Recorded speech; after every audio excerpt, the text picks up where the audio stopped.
Hi, welcome to Give Them an Argument with not Ben Burgess this time, but myself, Jay Andrew World. Today I'm going to be joined by David Pepose. Hi. How'd I do? You did great. A+. Great.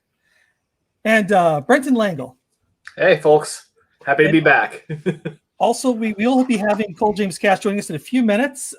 He's running a little late, but he is the one who gave us the title theme of this show, for those of you who don't know. So, classiest podcast intro on the internet. It's super classy. I love it. Yeah, and today we are going to be watching the Todd McFarlane debate with Peter David. And I kind of thought we'd start with telling stories a little bit about, just a little bit about that, in case, if you have anything interesting to kind of start us off with. But I did want to start off with, I was actually at the convention and wanted to go to this panel really bad. I totally missed it because I lost track of time in the dealer's room. I was just wandering around from table to table, hanging out with like whoever I could hang out with, whether it be like Peter Laird or I can't even remember. I'm blanking on all the names of everybody I met that weekend, but so I completely missed that. And fortunately, thanks to the internet, years later, I was able to actually finally see it. But I first met Todd McFarlane actually a year earlier with a good friend of mine, Gabriel Horn, who's an actor now in Hollywood. He's got I'm not going to promote his stuff, but anyways, he's a great guy, and we met Todd McFarlane, and I asked Todd McFarlane for some art advice, and he said, take a comic book you don't like, trace over it, and learn what they did, and how they did it. I'm like, that's some good advice. And I just, first thing popped in my head. I go, oh, like Rob Liefeld. And he burst a gut laughing. And the next person in line, who was Merritt Michaels, who was like one of the Extreme Studio guys, and he was mad at me. He's just like, fine, I'll sign your Brigade 1. Take it. A little bit later, I actually got to meet Peter David for the first time, and there's like limits at 3 per signing, so I had like a big stack. So I made my mom wait in line with me to get some stuff signed, and then she like strikes up this conversation with him, and I was just so embarrassed, being like 14, 15 years old, just like, Mom, stop talking to Peter David. You're embarrassing me. So just kind of, memories right there. Yeah, I was not present at the debate on account of being 7, but I not knowing that comic book conventions existed, or having disposable income or being literate. I consider both Peter and Todd to be very influential in my own work. For those who don't know me, I'm the Ringo Award nominated writer of books like Spencer and Locke, Going to the Chapel, Scout's Honor, my upcoming Kickstarter, the OZ. We have a link for our second issue that's going to be hitting Kickstarter on August 16th. It's just hearing about them having had a debate. It sounded like mom and dad fighting a little bit, but I was really flattered to have been invited on the podcast, and having watched the debate, I realized, as somebody who's been both a comics creator and has served as a comics journalist, I actually felt like I might have an actual opinion on this. Revisiting this debate almost 30 years later, I think it's very interesting. It's certainly a time capsule of the era.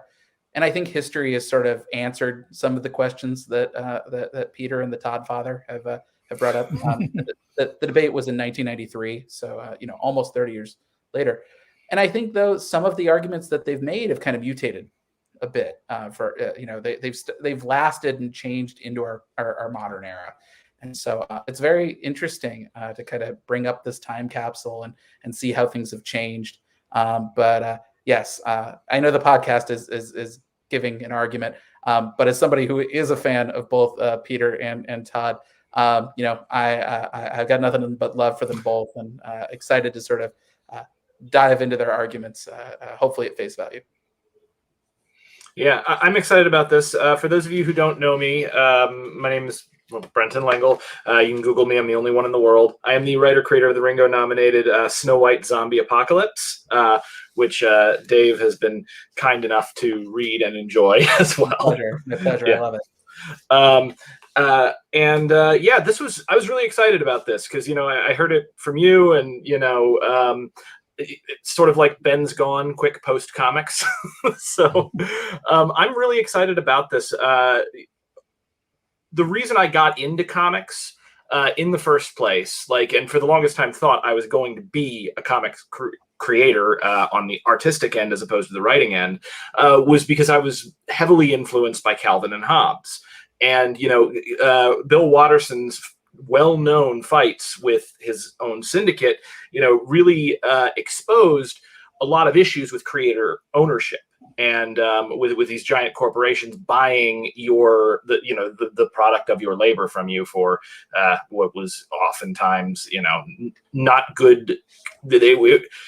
On one hand, it wasn't even a good deal usually for writers. A lot of people would, and then two, people would lose control of their work as a result of this. So Image, in a lot of ways, for everything else that goes on in this, Image really changed the game in that when I got into comics, and I started getting offers for publication, indie publishers that I was working with were not asking to own they weren't asking to own Snow White Zombie Apocalypse. They were simply asking for the rights to publish it.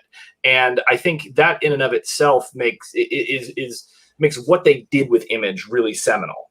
So we'll see that as it continues, through the industry. But overall, I think that there's a lot of overlap both between me as a comics fan, me as a debater, and me as kind of a radical political thinker who has very specific opinions about property rights, in that they are theft. So it'll be I think this is just a nice kind of perfect storm coming together of very interesting different aspects of my personality, and that's why I'm so excited to be on this panel. All right, and Cole, we just welcome Cole James Cash. We had a little intro to you, so everybody's just enamored with your song. What song? What song? Which one? The theme song. Wait, I gave you a theme song? Yeah. Which theme song? You're on Ben's show, remember?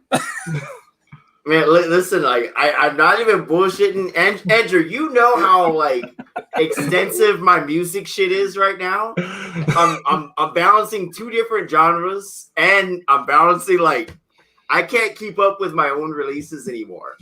I can't keep up, man. I'm sorry, guys. I've completely forgotten whatever. That was a year ago. 10 years pandemic time. So you talking about the theme song I gave Ben? Yeah. Okay, so what that was that was a session for a video game known as 100 Bullets. Yeah, that was the session for that. And the thing is that that no one knew that's what that was for. They were just recording. We were just recording a bunch of stuff. So that's not my theme song per se, but that is me playing on it just as a session musician. And yeah, that shit's long, it doesn't belong to anybody. Nothing. Those recordings were just sitting there, and I'm like, yo, I've got some actual jazz stuff that's not me replaying anything from Miles, stuff like that. I'm not a great musician, but if you have me sit there and do basic stuff, basic horn playing, I can do that.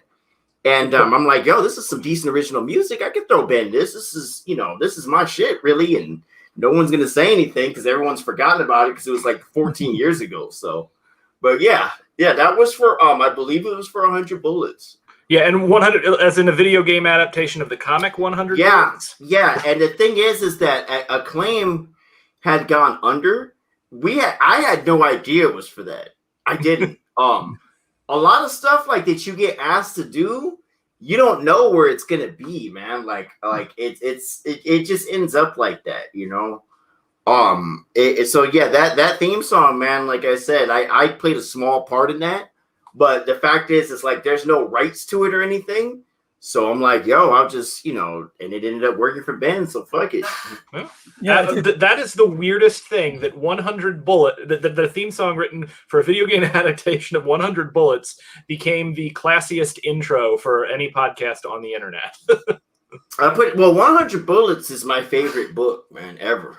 I've told Andrew about this day. What gets me about Brian Azzarello, man, is that he writes black people so accurately it blew my mind, man.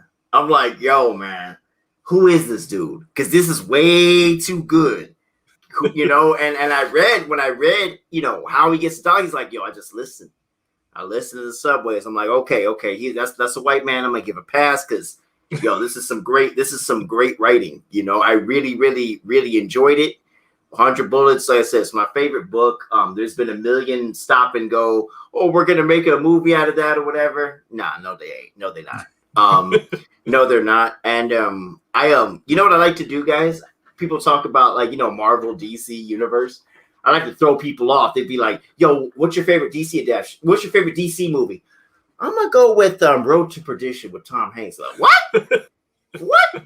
Like, it's only the most technically DC movie because it's under Vertigo. And at the time that came out, Vertigo wasn't under any type of, you know, Warner or anything. So I just throw people off with that shit, man. Because Road to Perdition is a raw ass movie. The only time you see Tom Hanks busting his gun, he like, yeah, I'd like to leave a message. Be like, what's your message? Blah! You know, like, come on, man. Tom Hanks busting his gun. Not enough people talk about that, man. I'm gonna rewatch that movie now that you said it. Yeah, absolutely. It's been years. I had actually forgotten that was a graphic novel. I had there was something similar, like with History of Violence with Viggo Mortensen. That was also a graphic novel. A lot of people didn't know that. Yeah. It was. Guys, back. This isn't intentional. This is always my background, but yeah, this is some of my books back here, and I realized too, going through my stuff, like all my stuff is like Blade of the Immortal and 100 Bullets. All the Marvel stuff is like Marvel Knights, Luke Cage and shit. And I realized something, man. Like, I like all those books that are just regular neighborhood shit, you know? Like, who shot who on that corner? Oh, shit. Daredevil did what? Damn. Spawn doing what? Where? What street he on? Oh, shit. I like those, like, little stories like that. I also have Alias, which everyone knows is Jessica Jones, right? And the dumbass part about me, it took me 2 years after Jessica Jones came out to figure out, oh, shit, that's Alias, you know? Like, I felt like a fucking moron. Here I am thinking of remember that old, like, ABC show? Like, it's called Alias? Like, for the longest, I thought, was that a comic book adaptation? Man, like I said, all of my stories are, like, real personal, so it's no shocker that in politics, I don't really cover much DC stuff, even though lots of people do that. Like, TYT folks, like my homegirl Anna and all them, they cover all that. Sam, they cover all that DC shit. I keep it to the small, personal stories. What happened around the block? You know, which anti-maskers got their ass whooped on which corner? Oh, really? They were on World Star? Oh shit, let's bring up that link. That's what I do, guys. It's nice to meet you guys. Who's this? This is David and Brenton. Yep. Brenton, you an artist? I'm a writer. You're a writer? Yeah, playwright, debater. I'm the author of Snow White Zombie Apocalypse, the Ringo-nominated comic series. Andrew, I love how all of us in here are like trained artists. You know, like all of us. My AA is in art. Fuck art, man. I hate doing it. I fucking hate doing it, man. I hate painting. I hate all that shit. But yeah, my AA is in sequential art, and I haven't drawn in like ages. I started doing storyboard stuff. But you're that Snow White and what now? Snow White Zombie Apocalypse. Yo, that shit sounds dope. That shit sounds dope, Brenton. I'm rocking with it. Now, David, there's a scene in the book, by the way, where zombie grandma pops out of the zombie big bad wolf's stomach, and Rapunzel has to fight a two-headed four-armed zombie. Scout Comics and my own company, Autonomous Collective. Okay. And now, David, which Ultimate comic have you written for us? Come on, talk to me. I've written books like Spencer and Locke, which was Calvin and Hobbes grew up in Sin City. I'm about to launch my second Kickstarter for my book, The OZ, which is What If the Hurt Locker took place in the Wizard of Oz. I just wrapped up my series Scouts Honor over at Aftershock Comics, which was Mad Max meets the Boy Scouts. My action rom-com Going to the Chapel, which is Die Hard meets Wedding Crashers. So yeah, a little bit of something for everybody. You can order all of those books at my website, davidpepose.com. Awesome. That's what's up, guys. And I just want to say I I have the first like 12 issues of The Boys, and I had to reread it because I saw the series. I'm like, I remember not wanting to read this book no more because I thought it was fucking lame. And I was right. I looked over some of the issues. Nah, man, that show is way better than the book. You'll never hear me say this, but I'm sorry, man. And I fuck with Garth Ennis all day, but that show is way better than the book. That's the only time you'll hear me say that shit. Is that, yo, man, yeah. I had stopped reading that book because I'm like, yeah, this is all right, whatever. But nah, that show is much, much better, you know? If I'm not mistaken, the creator is the same guy that did Supernatural, or the first 5 seasons of Supernatural. The showrunner? Yeah. My wife Eric likes Supernatural, man. Yeah, my wife likes that shit.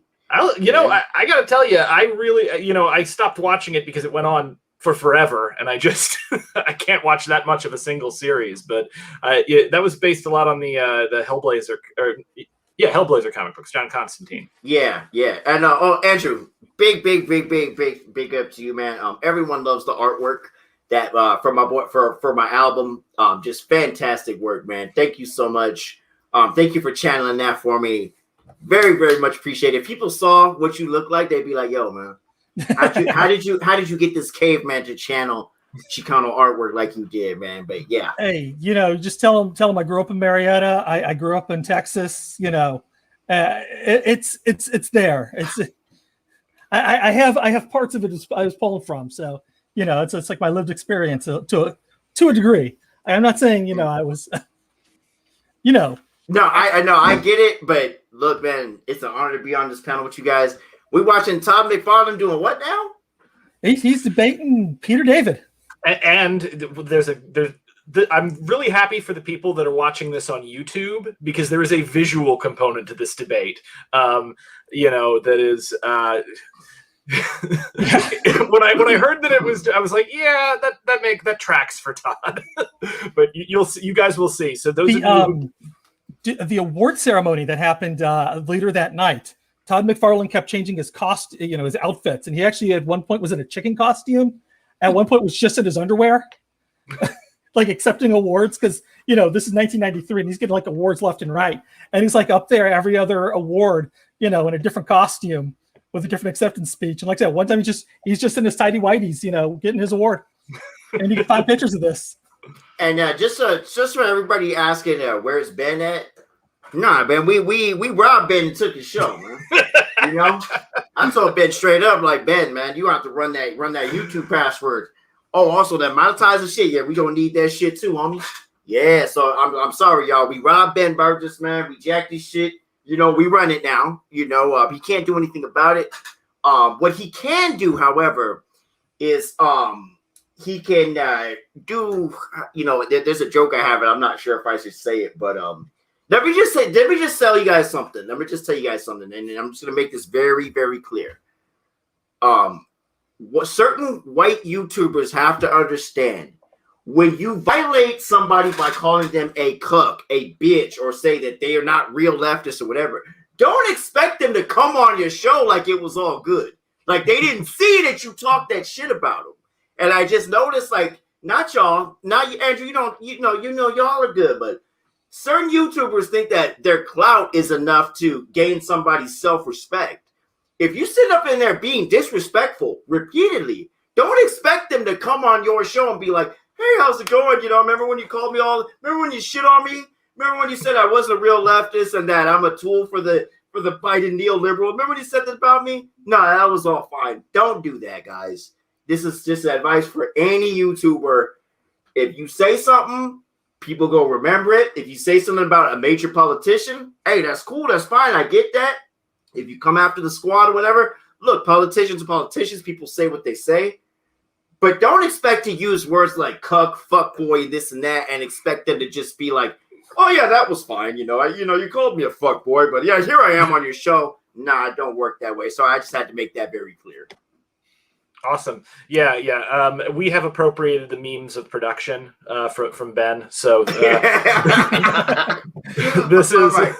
I'm ready for whatever y'all got going. I'm gonna shut up. Yeah, let's get this. Let's get this debate going. Let me see which button I'm supposed to press.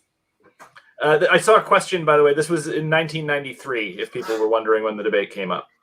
And hold on, I'm 38, so all of us were around for the great 90s comic speculation rise and fall. And so I'm here for this. I was wondering, like, Andrew, I don't be watching no debates. I'm up here in Toronto setting up a, anti-fascist network. I'm from Oakland. And I recently moved to Canada in January with for my wife.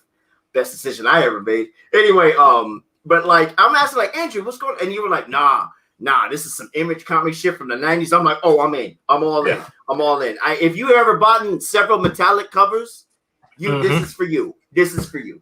I still somewhere have my metallic cover copy of Wild Star #1 that I got like in my elementary school's raffle. Or maybe it was second. Maybe I won second place in the Pinewood Derby. That's what's up, though. That and I got Turok #1. Hey, Turok was a decent book, though. When I was younger, I used to like the artwork, but then the video games just took it over. All right, let's get going. To discuss the question at hand to be debated, Image / Todd McFarlane, have they received fair treatment from the media? In case you haven't heard, that is the topic to be discussed. There will be, the opening statement will be 5 minutes apiece, again, pretty much to be done with as the debater wishes. And first up will be Mr. Peter David. Hi, thanks all for coming. Sorry about the game last night. Better luck next time. Okay. Image Comics, Todd McFarlane, have they received a fair shake from the media? Hell no. Because fair means even-handed, 50-50. The fact is that the vast majority of publicity about Image Comics has been uniformly positive, ranging from blurbs saying that the next Image book is going to be a hot collectible, to press releases or interviews originating from the Image creators. And then there's my column, But I Digress. A column that was started at fan request, a column that readers have been following and trusting for over 3 years. And that is the reason that I'm here today. Because I did not want Todd McFarlane's posturing or insinuations to give anyone out there the thought that I was betraying that trust. I do not consider trust to be silly. I don't think of it as humorous, and I don't think of it as something to be disposed of when you no longer need it. Now, out of the 175 columns that I've written, how many have focused on Image and Image personnel? The answer is less than 4%. And some of it is positive. But it is this minuscule negative coverage, this one dot in the vast Seurat painting that is the Image bandwagon, that is being challenged here today. Because any negative viewpoint must be found and squashed immediately. Now, I watched Todd work audiences, and he is good. He is very, very good. Today, you might go for the humble approach. Hey, we're just out to produce Image comics and do the best comics we can, and what's wrong with that? As if having good intentions means that criticism is never fair or warranted. That line never works for Tom DeFalco. Never works for Bill Clinton. Should not work for Todd. He may just try to annoy me. Now, the man who quit Marvel Comics because he don't get no respect is well known for pushing and shoving people or calling them condescending little nicknames like TD Johnny and so on. Now, if you think that's funny, go ahead and laugh. Oh, and if you also think it's funny when he slams creators who trust an Image to do right by them, laugh at that too, if you're not uncomfortable with it. Or he may just simply say whatever it takes to make me look bad. In the most recent Comics Buyer's Guide, he warned me ungrammatically, you are going to control this event the way you did during our 1.5 years on The Incredible Hulk. Sorry, but I don't have to listen to your orders any longer. Now, you can ignore the mangled syntax, but you cannot ignore... So, hold on. Who's he bitching about? Todd McFarlane. So they were on The Incredible Hulk together? Yeah. Okay. I gotta say, by the way, that that working relationship must have been really fraught. Like the opening here, he really comes out hot. There's some very good rhetorical. I'm surprised flourishes. you talking about McFarlane at the height of his clout right at that point. Yeah, and he's just going right for the throat. At least for my tastes, I feel like he did a good thing here in that he is trying to get ahead of Todd and take away Todd's primary weapon, which is his charisma in this case. Oh, because, don't get if you're not a writer, don't get into a debate with a writer. We're basically wizards. But so I felt like that was strong, but also I felt like he opened so hot without anything coming from Todd based upon a bunch of other extraneous content. And that struck me as unprofessional, particularly like with the ad homs right at the beginning. And he's tying it back in again, because I feel like his opening statement is very, very strong and he's clearly prepared. But like, it's one thing to get ahead of your opponent, but if you have not been heavily attacked by your opponent and you're just starting the debate, I really feel like unless you know that for a fact that guy's going to come out super hot, it's not a good idea to go straight into the ad homs. That's my feeling on it. I got you. I definitely got the vibe when I watched this video the first time. What if Twitter, before Twitter, sort of down to the do you understand the context of the fight before you go walk into the fight? I saw this in a lot of ways. Yeah, there was certainly, it sounds like there's bad blood dating back to, the original run that they worked on together.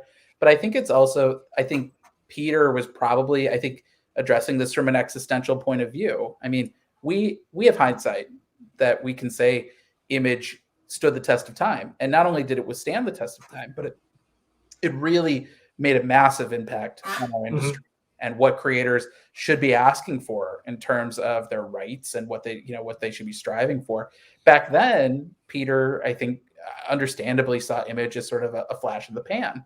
And I don't think I'm talking out of school when he's a guy who historically takes things kind of seriously.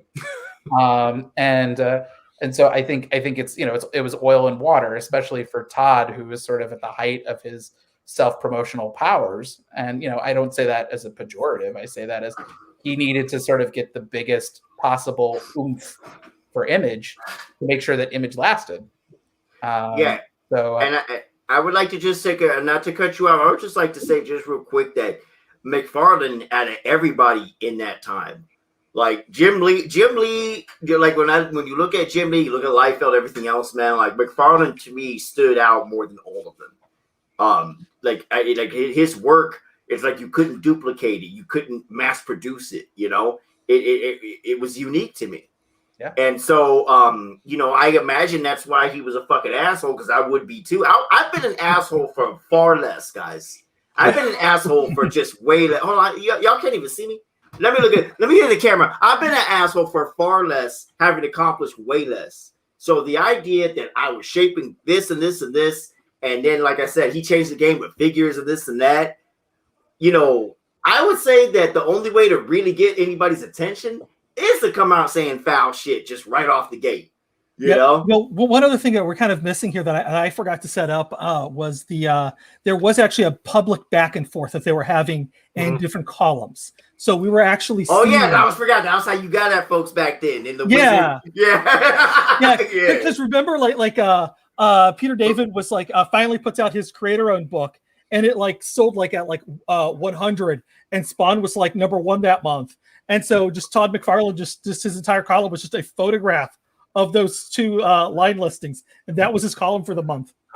Man, just 100. That's disappointing. That's some rapper shit right there. Like, nigga, you can't even sell out your own hood, man. We going platinum out here. That's a very rapper hip hop esque approach. Going after sales. Shout out to McFarlane being pioneering something like that in comics. Yeah, well, I mean, his buddy Liefeld was hanging out with Eazy-E, so this makes perfect sense, right? Yeah. Excuse my language, guys, but I'm just gonna say I love it when white folks like that bring that type of negatory into the fold, because there's no way you can argue it logically. You can only come back with more ignorance, thus providing more entertainment. Sorry, guys. I had to say it. It had to be said. Go ahead. I think the other thing that's interesting about this debate, the argument has been kind of co-opted by the Gamergate movement, but asking sort of what are the expectations and the ethics of entertainment journalism, and Peter David particularly was in a very interesting position that I think would be difficult to replicate today, in that he was a major writer at Marvel while also writing an industry column.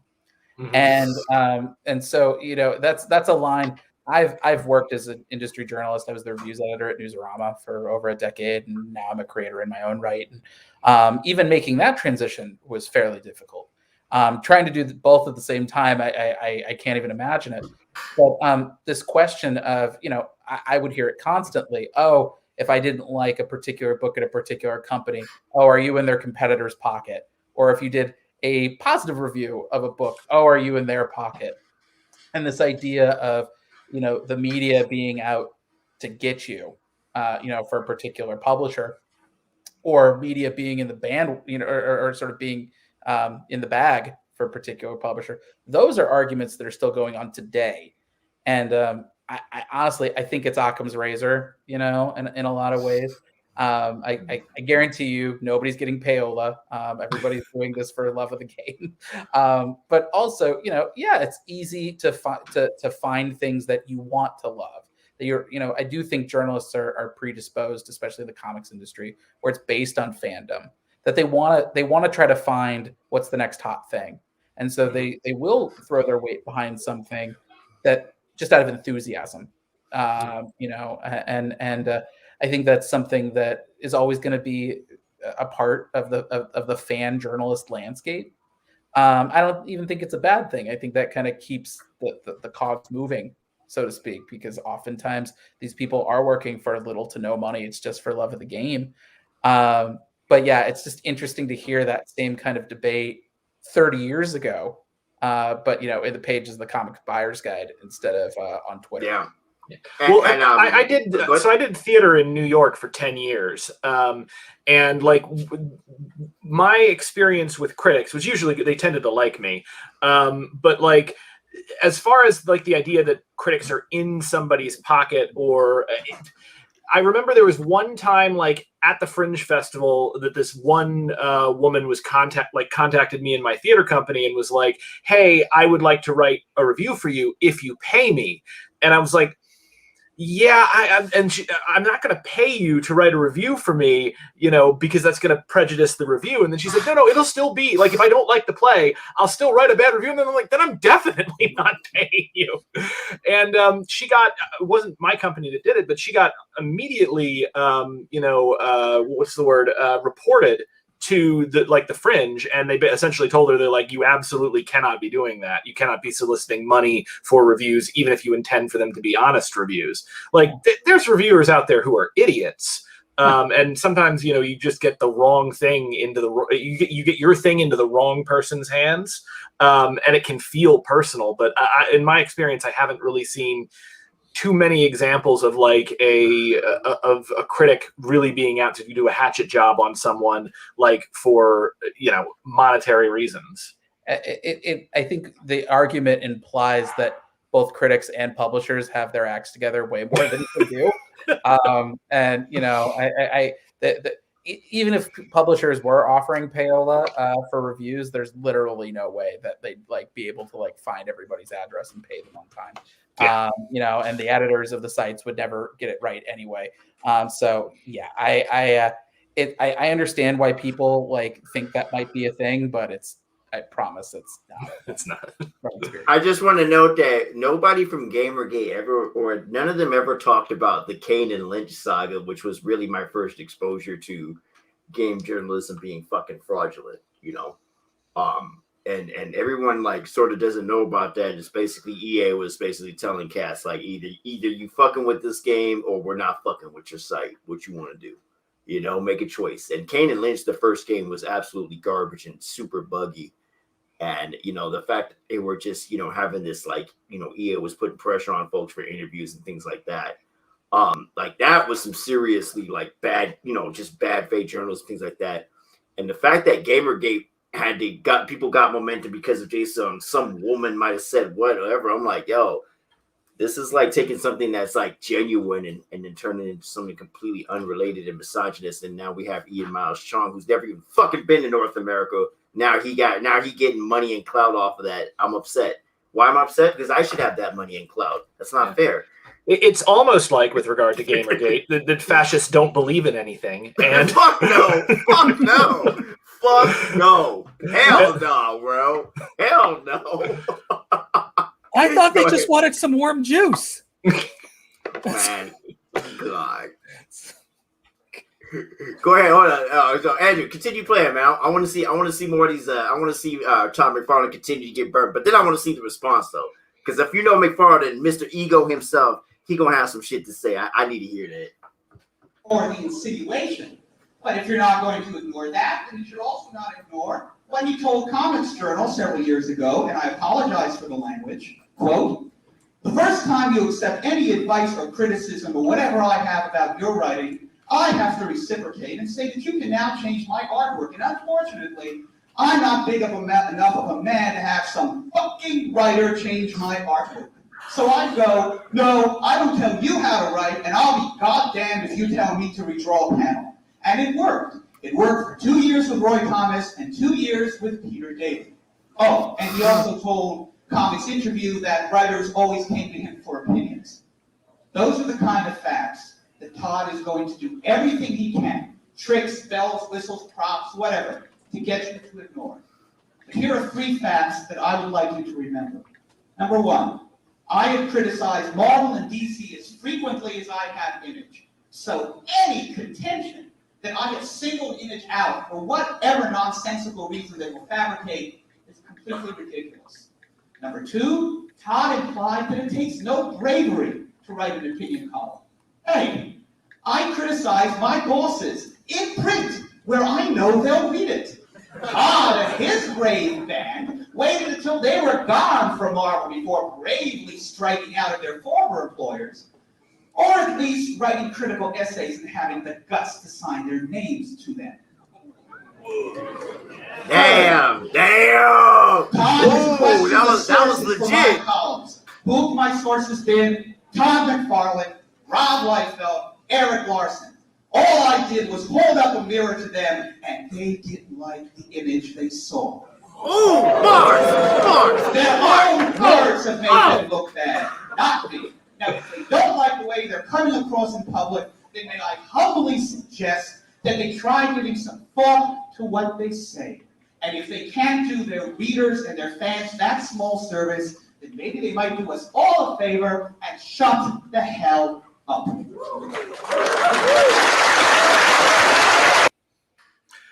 So what he was referring to there, in case people didn't know, but that burn about putting out there was a like anonymous letter to the editor sent in, I think in his publication or in another publication, and it argued that comic writers were unnecessary and that comic artists should do all of the writing themselves. And it was not written by Todd, though it was definitely at his behest, and I think it was Eric Larson who wrote that. And by the way, as a writer, fuck off. Like, these are very different skill sets. Then, just on a personal note, Jesus, Todd, just redraw a panel. That is basic, like, professionalism. It doesn't mean your art was bad. It means your art's not working for the story that the writer is trying to tell, and you're missing it because you're not a writer. You don't quite understand the story math. You know, my thinking on it is, you know, I don't think writing is an easy job, obviously. You know, look, I mean, there are artists who have branched out in writing. You know, Walt Simonson, Daniel Warren Johnson is another great example. And so, you know, even my co-creator and Spencer and Locke, Jorge Santiago Jr., he got his start writing his own stories. You know, I'll never begrudge an artist for taking that swing. But it all comes down to really kind of how you distribute the work of making a comic. If you want to be a one-man band, it takes that much more energy out of you. And you don't necessarily, I mean, some people are amazing one-man bands, like the names I mentioned. And they can pull it off, and everything's a 10. And those guys I'm really jealous of. They're amazing, and their careers are legendary for a reason. There are some people who, they're brilliant artists, and then the writing doesn't come through. And I can tell you, if I tried to draw, it'd be really, really well written stick figures. And so I'll I think that's part of the image ethos in a lot of ways, is to have your reach exceed your grasp. And you're trying to strive for something that maybe you're not even capable of pulling off, but just riding on the sheer momentum and the sheer enthusiasm. And Eric's been writing and drawing his own stuff for a long time. And is it always necessarily for me? No, of course not. But he has his audience. And so I'll never begrudge an artist for taking a swing at writing. But that said, if they don't want to have to worry about that, they can just call me. Yeah. Well, what I'll say is, and there are people who are talented and can do both, and that's freaking incredible. Like, and if you grow up knowing that you want to do comics and you want to write them, and you can build yourself into that person. But also, like, just know there's a trade-off here. We were talking about video games a little while ago. You're putting your points into different skills. It takes a lot of effort and focus and discipline to do art, which is why I don't do it anymore.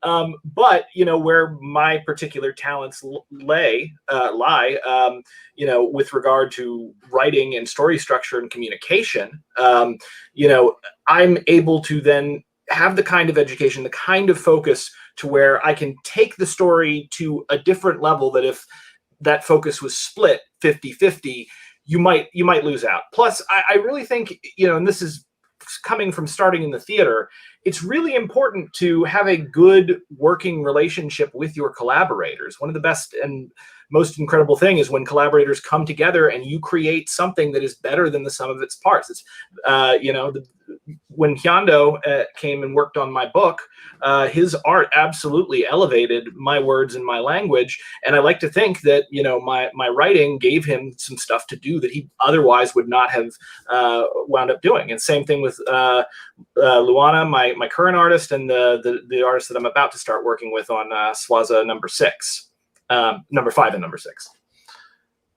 I ain't gonna lie, guys. It's weird seeing Peter David with hair. I ain't gonna lie. Because one of the last things that he's worked on that I know of, my son was a big Ben 10 fan, and I know he was writing for that. But yeah, like when I think of him, man, like I just think of a chubby old bald dude, and it's weird seeing him with that long hair. He's probably around my age in this video, man. And I'm like, yo, man, like I don't know, it's like J. Michael Straczynski, man. Like seeing him as a young man would just blow my mind at this point, But yeah, like I definitely agree with what you guys are saying about knowing what your role is, because like you think about like the Japanese guys and how they do their work. I'm like, you guys are fucking insane for this, man. Like mangaka. Like all those guys, all those manga artists who do that are fucking insane to me. Doing all the amount of coloring and the amount of inking. I'm like, fuck. Well, a lot of the mangas is a team. It's an art team. Like they'll have like one dude do backgrounds, one dude do cars, one dude do people, and like the main guy kind of just lays it out, because there is actually an art to storytelling, which really hasn't been touched on, and hopefully Todd McFarlane's going to in his rebuttal. But like there, when you lay out a page. And your writers can attest to this. You want to think about like how you want to end the page, and us artists have to think about that too. You want to end that page with something to make the reader want to turn the page. And you do that with the art. You do that with the writing. It's a team effort whenever you're doing it right. Not always with the art and not always with the writing, but one of you guys got to has to pick it up if you're working as a team to pull off that page turn. And it's something you really have to think about, and that is like a major part of comic book art. That it's not just making pretty pictures. I was looking at a thread on Twitter today. Somebody was looking for an artist to collaborate on a book or a short story. It was like a 6-page or 8-page story, whatever, and it was a bunch of people posting like just drawings, and like you're not seeing any storytelling. And so how are, you're missing out you could be the best illustrator in the world, but if you ain't no dick about storytelling, then you're useless. Yeah, you need to be able to also like. I think honestly, like I write screenplays, plays, and comics and novels, and I really think out of all of them, writing comics is the hardest because you have to. One, you're basically writing like a long letter to your artist, but two, there's so much more that you have to think about. Even with regard to panel layout, if the writer is doing the panel layout or if they're letting the artist do that, the page itself has to like work together as a whole. It's not just individual panels. And then also like you've even got to keep in mind that like you want to always, whenever you have a reveal, you want to try to always have that reveal coming after after an even page, because that means that they're going to turn the page and get it revealed. Whereas if you don't put it on an even page, like you run into the problem where like they'll catch the reveal that you're about to put out like on the other page as they're reading the page before it. Well, also depending on the type of paper you're printing on too. So yeah, like that's a factor. I mean, there's so many factors. And like back then too, Peter David stuff was being printed on newsprint, which is a whole other thing than getting printed on glossy paper. And there's strengths and weaknesses to both. To be completely honest with you, like I'm not gonna lie. The glossy paper is a lot of stuff you can't hide from. Whereas newsprint, you can hide from stuff nicely, and there's an elegance to newsprint that you don't have with the glossy paper. But again, all depends on what you're trying to do. Because Mark Silvestri, whenever he dashed off doing like 48 pages a month for X-Men back in the late 80s, early 90s. Silvestri before he went to Dark Horse. Silvestri before he went to Image. Image, excuse me. Yeah, okay, yeah, that's what I was thinking. Because when I think Silvestri, I think of like the darkness and Witchblade and stuff. Yeah, well, no. Before that, he was doing X-Men. He was on Uncanny X-Men with Chris Claremont. He was doing it two issues a month. I couldn't, man. Can you imagine drawing for Chris Claremont? Can you imagine getting them scripts, boy? Woo! And he's just dashing that shit off like you wouldn't believe. And Dan Green, the inker, came in and would and it worked because it was on newsprint. Mm-hmm. But if you try doing that on glossy paper, that's going to look like crap. Yeah. But by the way, just so point of things, as much as I love nerding out about this is a debate podcast, so we should try to get past it. Well, hold on, guys. I only got 5 minutes because tomorrow I got to get some medication for Lydia, so I got to get to bed on time, Andrew. But when it comes to Todd McFarlane, what always gets me about him is that being a, Black Latino in America, yes, I'm going there like, I don't know how he decided to write a black male, his black best friend, his black wife, and his black homie, Terry Fitzgerald. Like, he decided to write those characters as in the most regular sense possible with no stereotypes. And I'd never seen that before in a book. You'd have characters here and there, Latino characters here and there, but Todd McFarlane wrote a whole black family just to be writing it. I'll never understand why he decided to do that. Just for no reason. Fuck, I'm just make my characters black. I'm gonna make him respectful. I'm gonna make him like an anti-hero. It's not gonna be some token inclusion.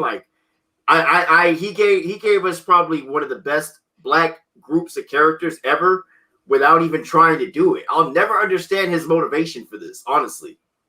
So much of the creative process is subconscious. And who knows exactly what was rattling around up there, but yeah, I think you're totally right. Yeah, sorry, I had to throw that out there, guys. It's the only time I've ever seen it. From that when I was a kid.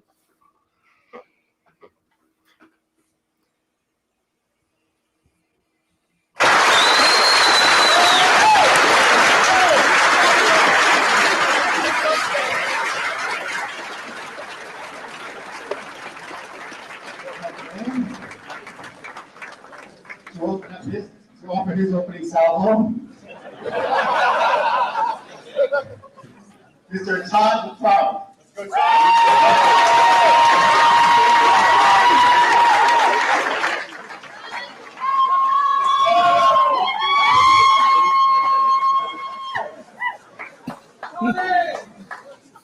Okay, let's dispel the first rule here. First off, Peter's going to beat me to death here that I'm not a writer and that I don't know how to put syntax and grammar together and whatever else. That's not much of a debate, I don't think, and much of an argument at this point. That'd be like me being a ball player and Peter being a football player. And me debating that he can't hit a curveball as well as I. I'm an artist first. I'm a husband, a friend to people, and a writer. And it's out of all the things that I do, I don't think that maybe my writing will ever catch up to where my art has maybe brought me to at this point. I think people have a little bit of a tough time separating Todd McFarlane, the writer, Todd McFarlane, the artist, but we are, in essence, two separate people. Todd McFarlane, the guy who does Spawn comic books, is also different from Todd McFarlane, who is a co-founder of Image Comics.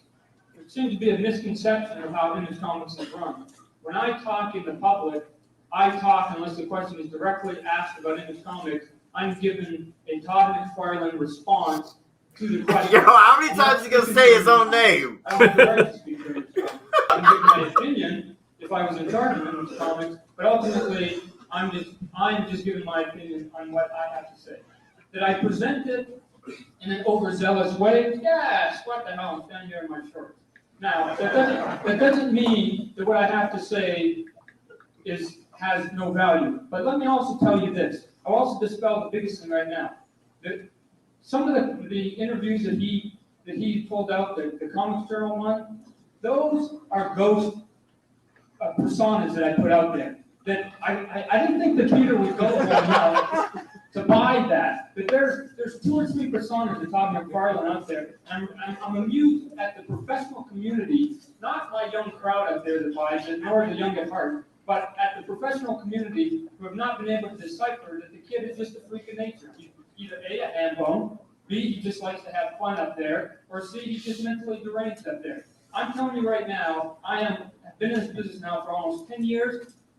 I am doing exactly what I set out to do. When I broke into comic books when I was 23 years old, I said I want to get into that, like superhero comics, and I want to have a hell of a time. And you know what? I still do superhero comic, and I'm still having a hell of a time. And you know what the problem is? The problem is that we as an industry have forgotten to laugh at ourselves. We're concerned about market shares. There's an explosion. There's a glut of stuff out there. We've got stock markets to answer to. We've got so many things to answer out there that people are not laughing at themselves anymore. If I've got to be the example out there, guys, if I got to stand out here and tell you guys, we got to keep laughing, and if you still don't get This ain't got shit to do with what Peter Davis said. That I don't sign my name to opinion column. Well, if Peter had done his homework and had not just, my biggest gripe with Peter is that he doesn't phone us. He has never once phoned us, or me personally, on an opinion about Image. He hasn't phoned the office. I find it rather amusing that a professional journalist can do a story and not actually contact the sources themselves and ask them a direct question. That I'm out there. Yes, people. I'm sorry that I'm a little bit arrogant at times. Maybe I'm a little bit crazy, whatever. But you know what? The people who say yes in this world do not change the system. Now, whether you agree, whether the system has been changed, there's free agency right now.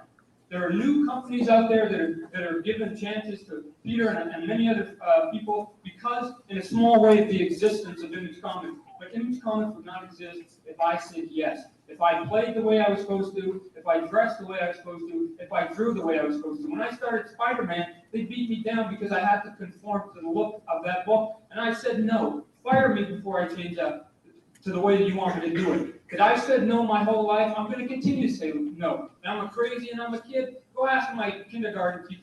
She'll tell you that I was a crazy kid and a hyperactive kid too. But I want to tell you right now, I'm here. I'm ready to debate Peter on whatever question he wants to give. But I'm telling you right now, I have a passion for comic books. I believe in comic books. Is this to draw attention? No, this is for the good of comic books. We have a lot of panels and a lot of comic conventions out here. They're boring. I'm sorry, a lot of them are boring if you've been to them. We've got a full room. We've got cameras here over a debate. You know what? I don't see that that's a bad problem. I'm going to continue to keep doing that. Thank you. Before I go, because I do have to go, I just want to say that McFarlane did. I can see why he had the issues he had with Neil Gaiman and all these other guys, because it's clear that this motherfucker, cannot meet cats in their creative center. It's I'm doing it this way. This is how I want to represent the character. Yes, Gaiman, I know this was your property, but this is how I want to do it. And if we got to meet in the court of law, then that's what it is. I can see that now. I can see the issues that he had, and I can see the frustrations with, I'm letting you use my character for this, and now you're doing this, this, and this, and he's not trying to hear about it because it's like, look, you know how long I've been doing this?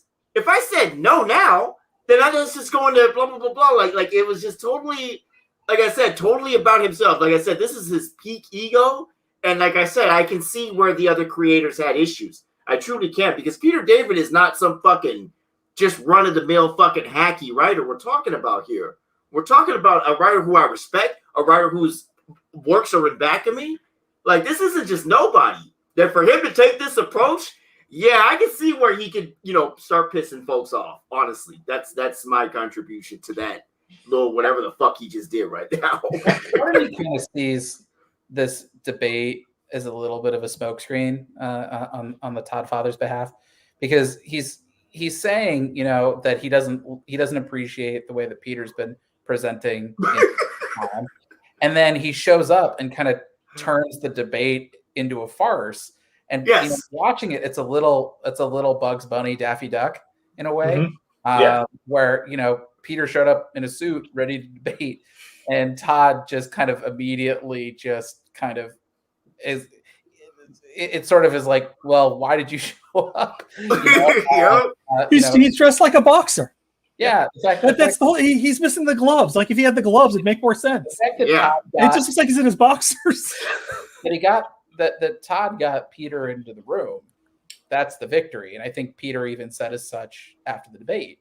Mm-hmm. Well, so this is really interesting. Like, from a debate tech, first of all, and as a martial artist.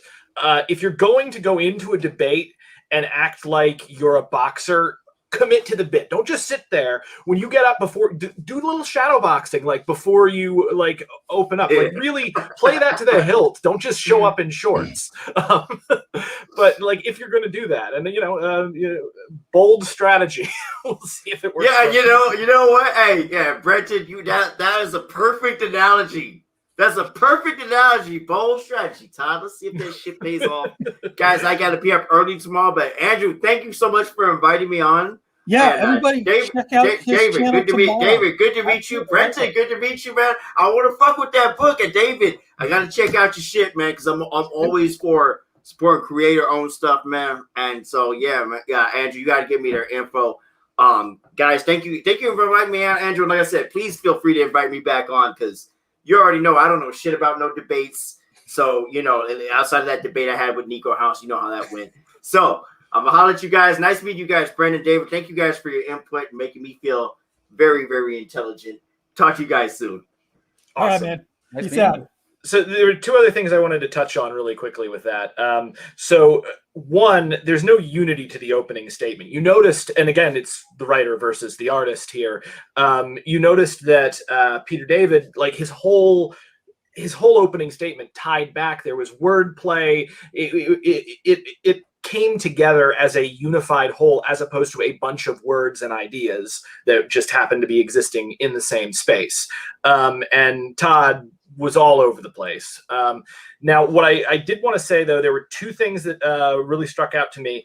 The first one was that Todd makes the mistake here of letting Peter control the debate itself. Because Peter attacked him personally, it suddenly became all about Todd and his ego rather than the actual subject of the debate.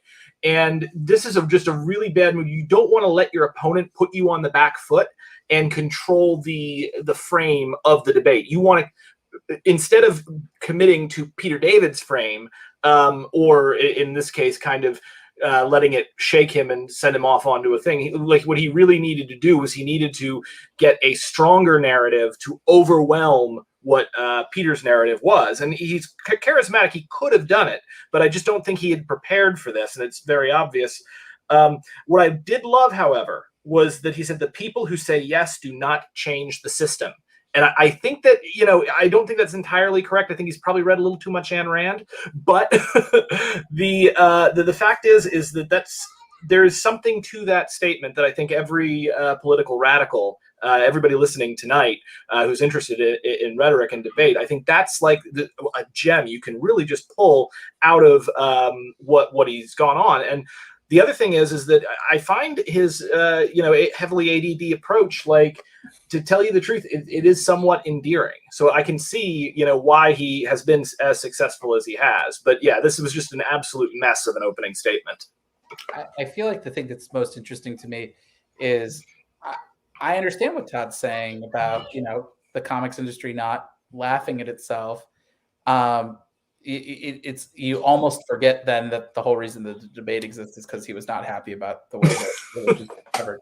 But I think seeing just the debate in a vacuum, that argument makes a lot of sense. When you have one guy in a suit and one guy in his shorts, that like, I think that was Todd's way of being in this case, is sort of seeming a little bit above it all.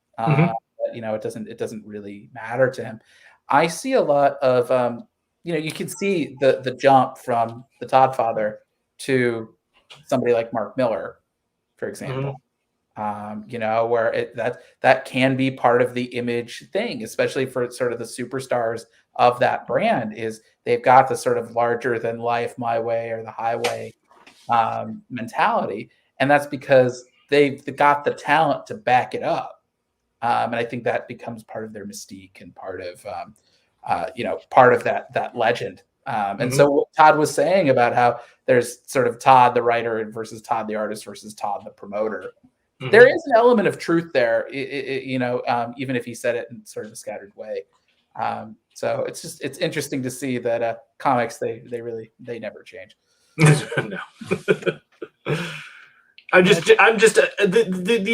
These two opening statements, and particularly Todd's, it's like Twitter today. Yeah, it's live action Twitter, which is about as awesome as you would. Yeah, probably that's not very awesome at all. All right, let's see here. The first question will be from Todd McFarlane to Peter David, and we'll have 3 minutes to respond. And then, as I mentioned, 2 minutes for rebuttal from Mr. McFarlane, and the final reply and summarization from Mr. David. Okay. From Mr. McFarlane, how do you get your information as media, and do you contact the people you write about? What I write is an opinion column. But I digress has been and always will be something that is purely reactive. I see something that's out there and I comment on it. Now, when Image puts forward an opinion, what I'm doing is responding to that opinion. When they say, well, we're going to do this, I say, well, if this, then that. When Eric Larson writes, well, up until now, we've been holding back, I am perfectly free to write a column that says, what the hell do you mean by that? What have you been doing up until now? Dogging it? Now, since I'm an opinion columnist and not a news writer, there is no onus upon me to pick up the phone and say, Eric, this makes no sense. Would you care to explain what the hell you meant? No. The people who wrote the press release for them should have done that. Eric should have done that. What I do is I see the public face that they are presenting, and I interpret it. And I try to see whether it holds up under logical scrutiny, which I'm sure is, unfortunately, what has probably confused my esteemed opponent. Now, when Image first... I just got to pause it right here. Too bad Cole left too early. Cole left too early, guys. He did. He missed the... Oh, I remember the shoulder pads. Yes. For those of you who don't know, that's Zealot and Grifter. And Grifter's secret identity name is Cole Cash. Which makes it even funnier that Cole James Cash just missed this. Yeah. All right. That's some good, that's some good cosplay. No, that was one of the things I remember was just the great cosplay from the walking around. I don't think I took that many. No, I did not take too many pictures there. I only had like one roll of film or something or stupid like that. God, remember when people had rolls of film? Yeah.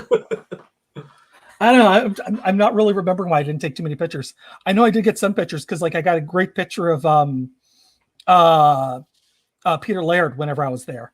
And when I started up a comic book store out of my friend's car's trunk, I published a newsletter and was using that in the writing up about the Ninja Turtles. So it was I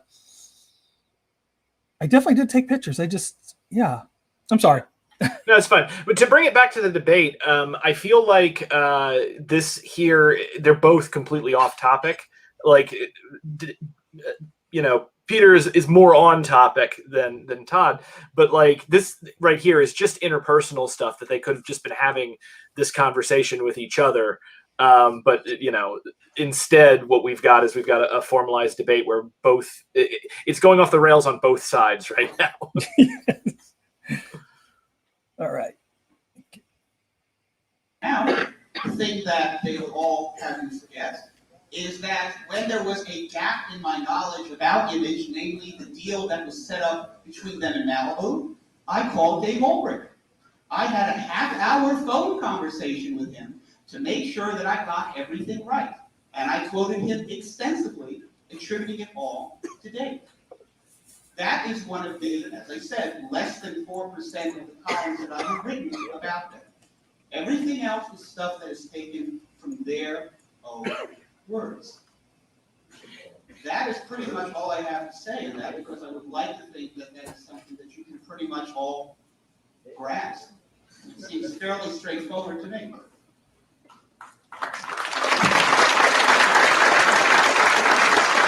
Mr. Khan, you wish to read?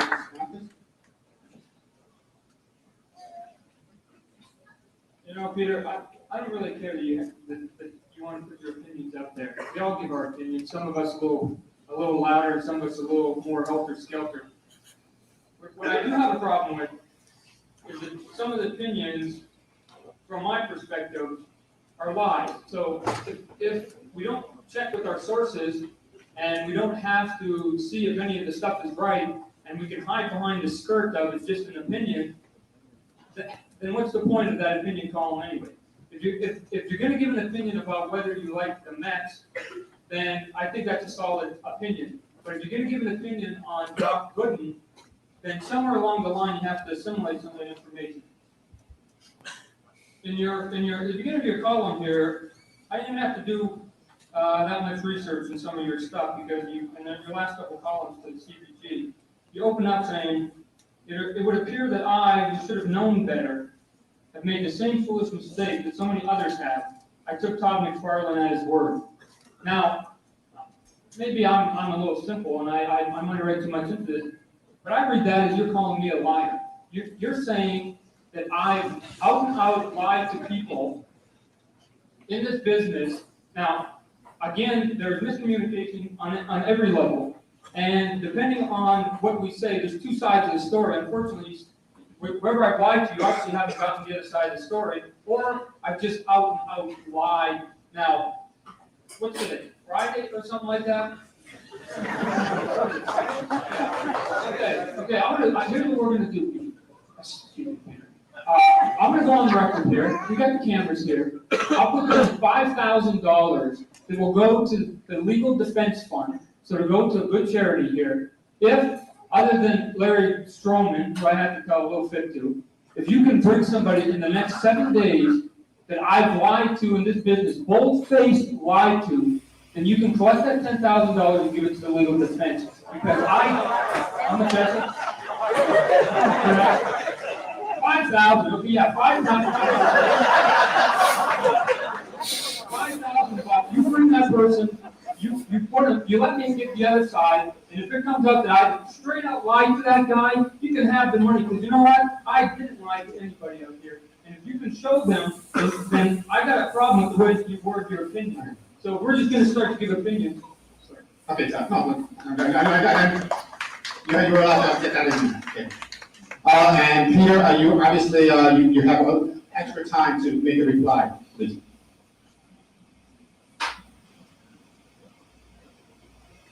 When I'm talking about telling lies, and by the way, I should note that the piece that you're talking about that ran in CBG ran after you issued the challenge for the lies that I had supposedly been telling.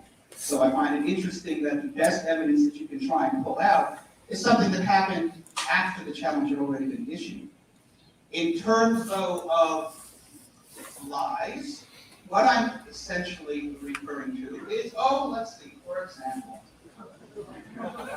Todd McFarlane and his description of what he wants from life and what he expects out of comics. This, I would tend to think, relates to what the non-creators, the non-originators, I should say, of Image heard when they got their books. In Comics Journal, Todd said, all I have to do is sell 5,000 copies of a comic, and I would be happy because I'm doing comics. Hero number one, I knew we only had to sell 30,000 copies and we'd make a living. Wizard 27, I'd rather have 100,000 copies of the books put into the right hands than have 1 million copies in the wrong people's hands. The numbers start to escalate. And yet, mysteriously, at the Chicago Comic-Con, when asked about the criteria for the reason that those guys were let go, he stated, we set a standard for ourselves and the books had to sell 150,000 copies. And you know what? That's a great selling book for any other company. We don't want their books. Which brings us full circle to this Comics Journal question posed by Gary Roth. How do you measure success? And he responded, it ain't in the number of copies I sell, I guarantee you. I'm talking about internal logic.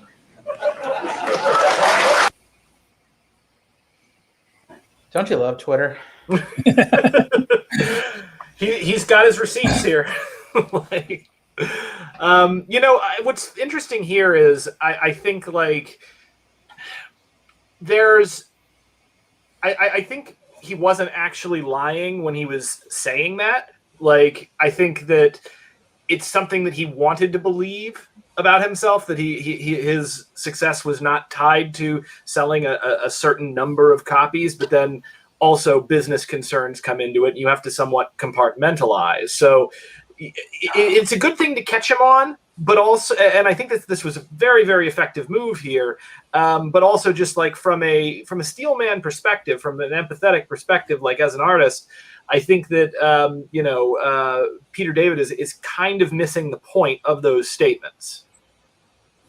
Yeah, I mean, I don't know. It doesn't really feel quite like the gotcha that I think he might think it was at the time. I mean, I don't know, as a creator, and I think especially the Image people, where they're betting exclusively on themselves, and this is sort of they're out on a limb in a big way.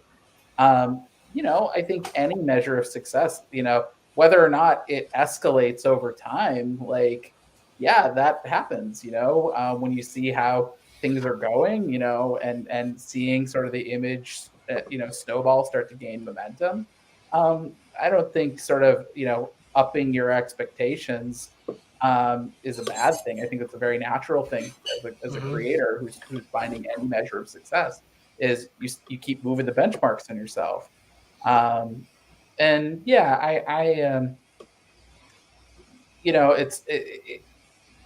it feels like gotchas on sort of a very kind of surface level scale, and so yeah, I think nobody's quite got the gotcha that they think they got. Yeah.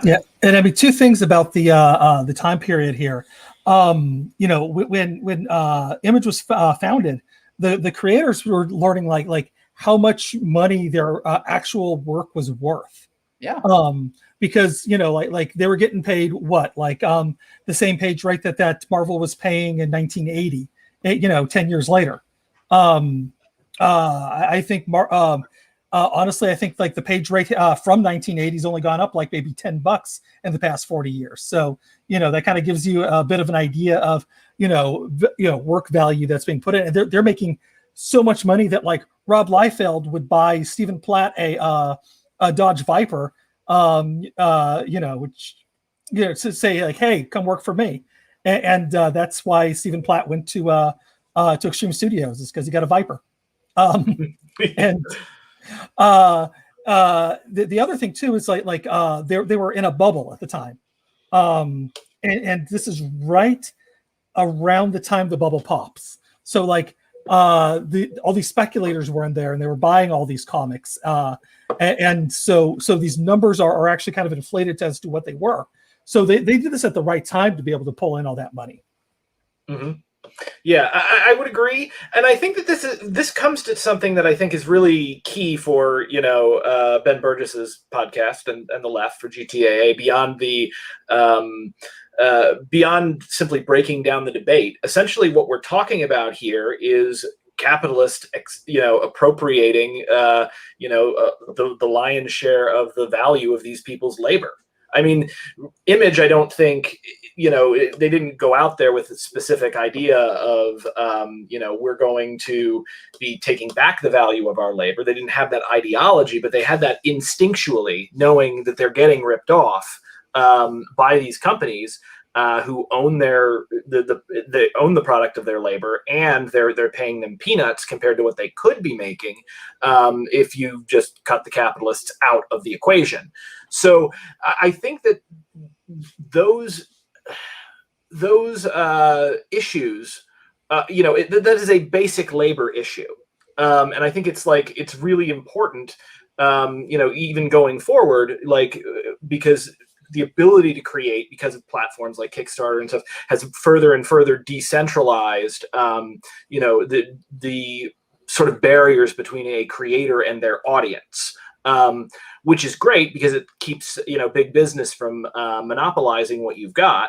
But also, you want to make sure you don't go and do the same thing that they did. And I think overall, Peter David's point seems to be, and I think he made it in a slightly disingenuous way, with his gotcha. He's trying to argue, I think his overall thrust is that Todd is a businessman who is essentially pretending to be an artist, or he's playing an artist, but he's not really an artist. And I think he absolutely is a real artist. But as far as getting that across with those gotchas, again, he's bringing the debate into his terms, and he is doing a good job of, I think, putting the idea in the audience's mind that Todd is not necessarily a person to be trusted, and that thus Image is all image. Like that seems to be what he's trying to do overall in this debate. Yeah, the other thing, just in terms of work, like Peter David doesn't know with the amount of money that how he's being exploited, because he's writing Star Trek novels. He's writing, for Marvel, and this is long before Disney bought Marvel. He isn't getting the he might be getting top pay rate because his Star Trek novels were selling well and his comic books were selling well, but not compared to what Todd McFarlane was doing. And so there was a bit of what seems to be a little bit of jealousy in his part. Mm-hmm. Because Todd McFarlane is selling all of this stuff, and quite frankly, Peter David is angry because he's being exploited and doesn't quite realize this. And I think that's actually where a lot of this disagreement actually comes from, is that Peter David is a smart guy, but doesn't realize he's being exploited, by his bosses. And, as Todd McFarlane has become his own boss and realized, oh, look how much more money, we can make whenever we actually get back what we earn, Yeah. So. Well, because comics at this point are very big business, as we've pointed out. That in fact they're in a bubble, so they're about to become slightly smaller business. But yeah, also, so it's not just that. Sorry, I'm getting some feedback here. Does somebody have? I'm not hearing it. I'm getting some feedback in my ear. I'm hearing myself reflected back to me, which is just messing with my ability to talk. Dave, you say something while I figure this out.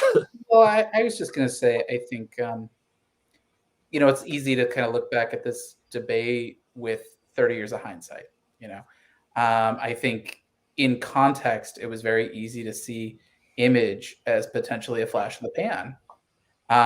And so, we've sort of grown up with taking the Image. We've seen Image succeed, and so we've taken it as gospel that we know it's been proven like gravity that you can make a living with creator-owned comics, and that you can, especially if you've hit the zeitgeist in a certain angle, or you've built up a certain amount of momentum, that you don't need the support structure of a big name publisher, that you've got your reputation, and that's you can stitch together everything else on your own.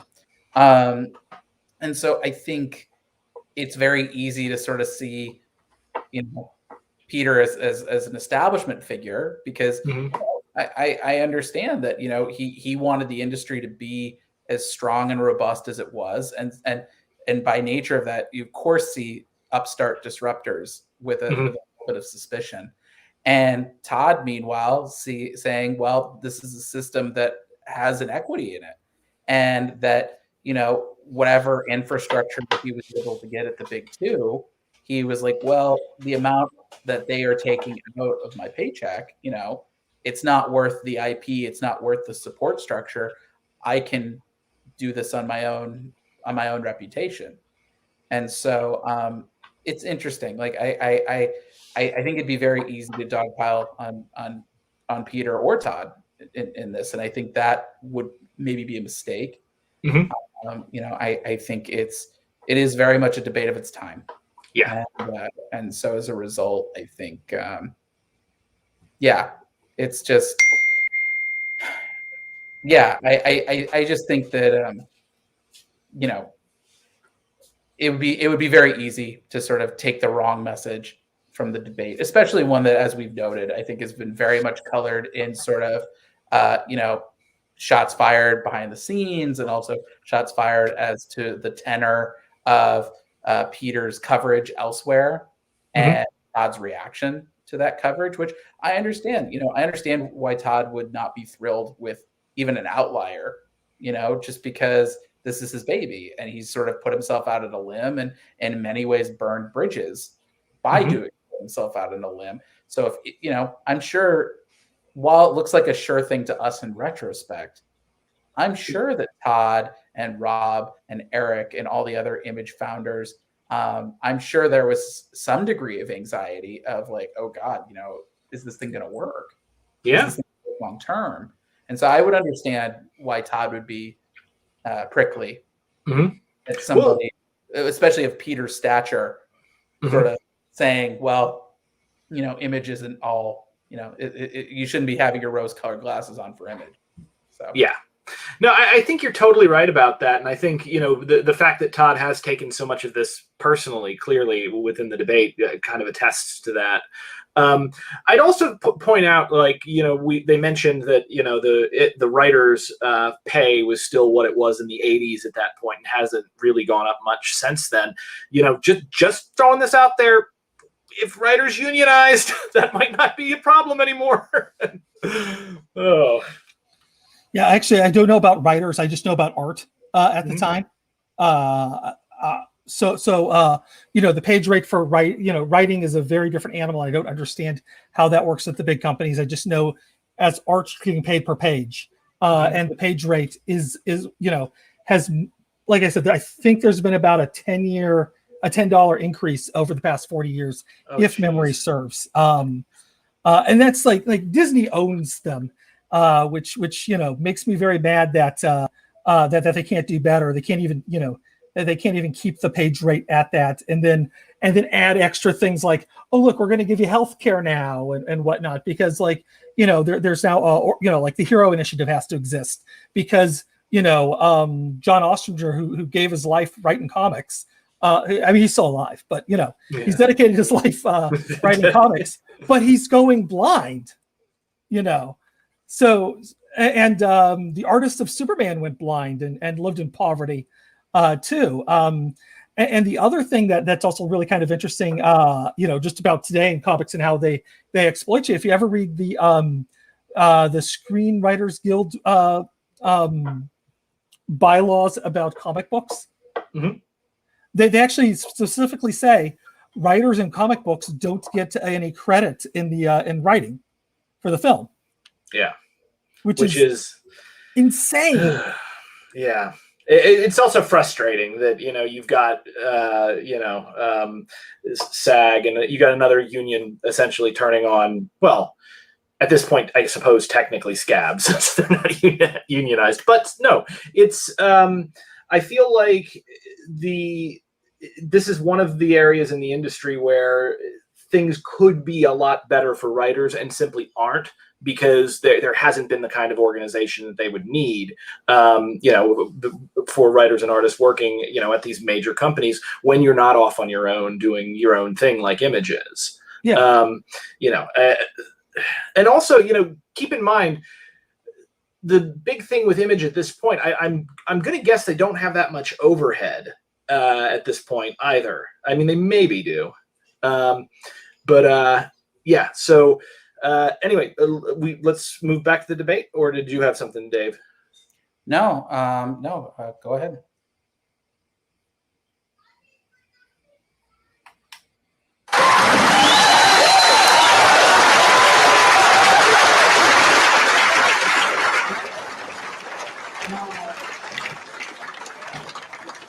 The next question is from Mr. David to Mr. McFarlane, which basically is going to follow the discussion we just had here.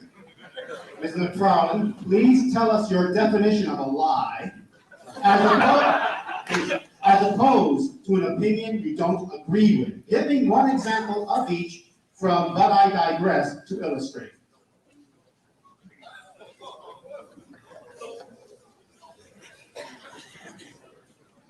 My definition of a lie, probably not that far from most of the people in here. That a lie is the deliberate telling of something else that's not the truth. Now, do people word things sometimes differently than they should? Yes. Is there miscommunication in the world? On every level. That a person intentionally knows that the color of something is blue and goes out of his way to tell somebody that that's red, that's what I consider a lie. If you want an example from the But I Digress, because obviously I carry them on me at all times.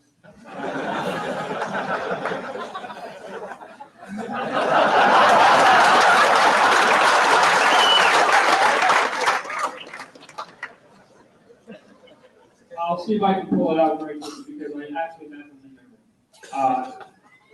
You made mention that the way that we let go of the people, and more importantly, our reasons for letting go of those people. One of the reasons why we let go of those people, and one of the reasons why we even banded together, was over the issue of money. Now, I'm here to tell you people, whether you want to believe it or not, which is fine, because I've got a clear conscience. What I did and how I left Marvel comic books and what we do, it has nothing to do with money. You know why? Because when I quit Marvel Comics, I'm telling you right now, I was the best paid guy in this country. Now, if it was money, the stupidity of it would say, why would the guy making the most money leave? Now, he's saying that the reason that we left Marvel comic books was over money, and saying that we got dissed by Marvel Comics to the tune of 6 figures. His attitude says that because the world pays you a lot of money, you should take it. And I'm telling you, I don't care how much money they pay you, you don't have to take it. And you know what? Michael Jordan just proved that to me the other day. They paid him $26 million over the next 3 years, and it wasn't enough for him. So, from your opinion that we left for the money, I don't know where you based any of that, but I consider that a lie, not an opinion. Thank you. I would really not want my Stephen Potter to go to the grave believing that. How many people have seen The Fugitive? Remember when Kimball says, I didn't kill my wife, and Gerard says, I don't care. Todd has frequently, over and over again, stated that they didn't leave Marvel Comics for the money. I don't care. I have never said that you left purely because of the money. Maybe in the bizarro world, Todd, I said it, but not in this one. Now, for those of you who are genuinely paying attention and have realized realize that what Todd said, in fact, made little to no sense, I can cite specific lies that Todd has said about me. Number one, he said that I've been spreading lies about him. That's not true. Number two, he stated that John Byrne and I were psychotic. Now, I assume that you can trot out lots of factual evidence to back this up, but I tend to think not. If you're going to slam people with psychological terms, here's the kind of thing you should do. Paralogical thinking, paralogia, false illogical thinking found particularly in schizophrenic reactions. Paralogical thinking may take many forms. A patient who is preoccupied with his own subjective thoughts and fantasies may give answers to questions that are either wrong or beside the point. His interest and attention are narrowed to a point where his thinking becomes unrealistic and restricted. Another characteristic of paralogia is its false dreamlike logic. In his study of schizophrenic thinking, Bueller, 1911, cited a patient who was convinced that he was Switzerland. Such a thought could not even be entertained by the normal mind. But this patient's thinking followed the line, Switzerland loves freedom. I love sweet freedom. I am Switzerland. Ladies and gentlemen, Switzerland.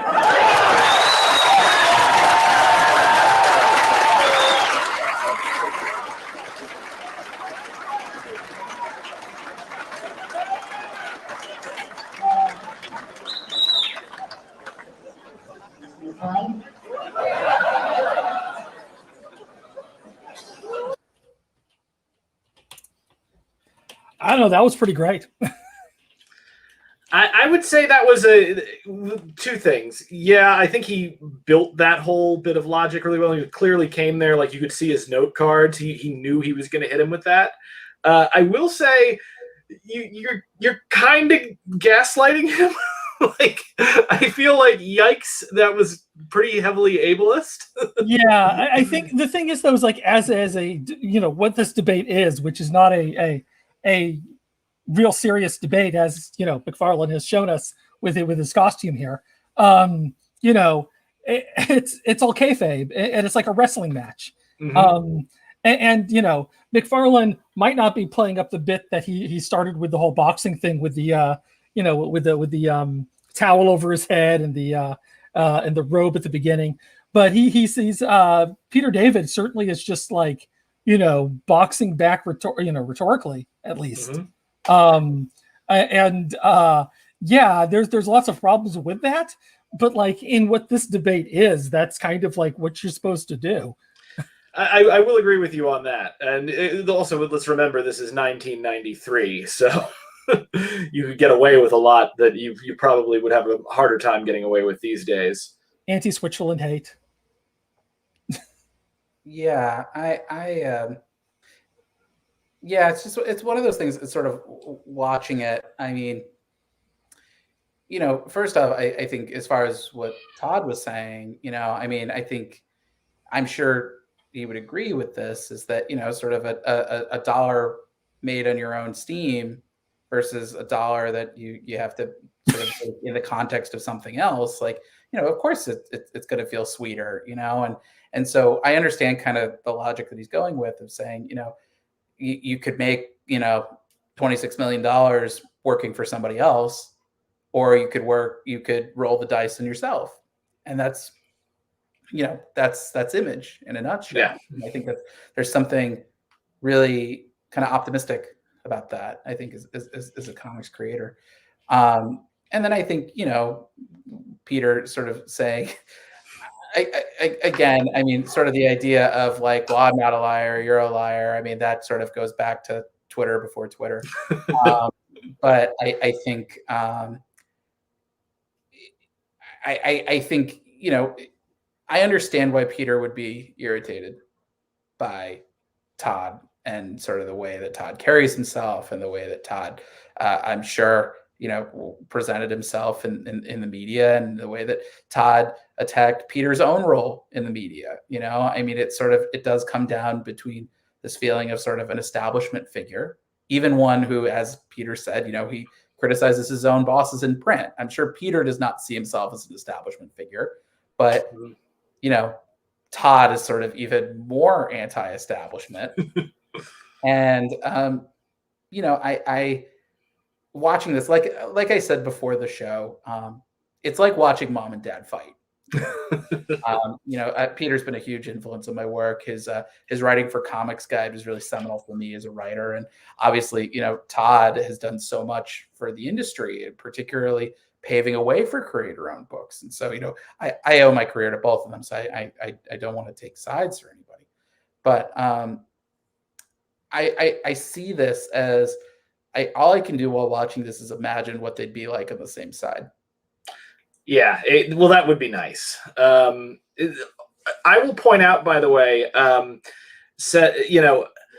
one of the interesting things about his choice to come dressed as a boxer and to not wear a shirt, I do wonder if he's actually, in a way, kind of taunting Peter, because Peter is, a larger guy who may not be as comfortable with a shirt off. And I feel like, again, with Image, with the whole kind of flash in the pan and the theatrics that he's pulling here, I just wonder if that's what sort of tacit psychological effect that showing up being reasonably fit without a shirt on would have, like, on the audience.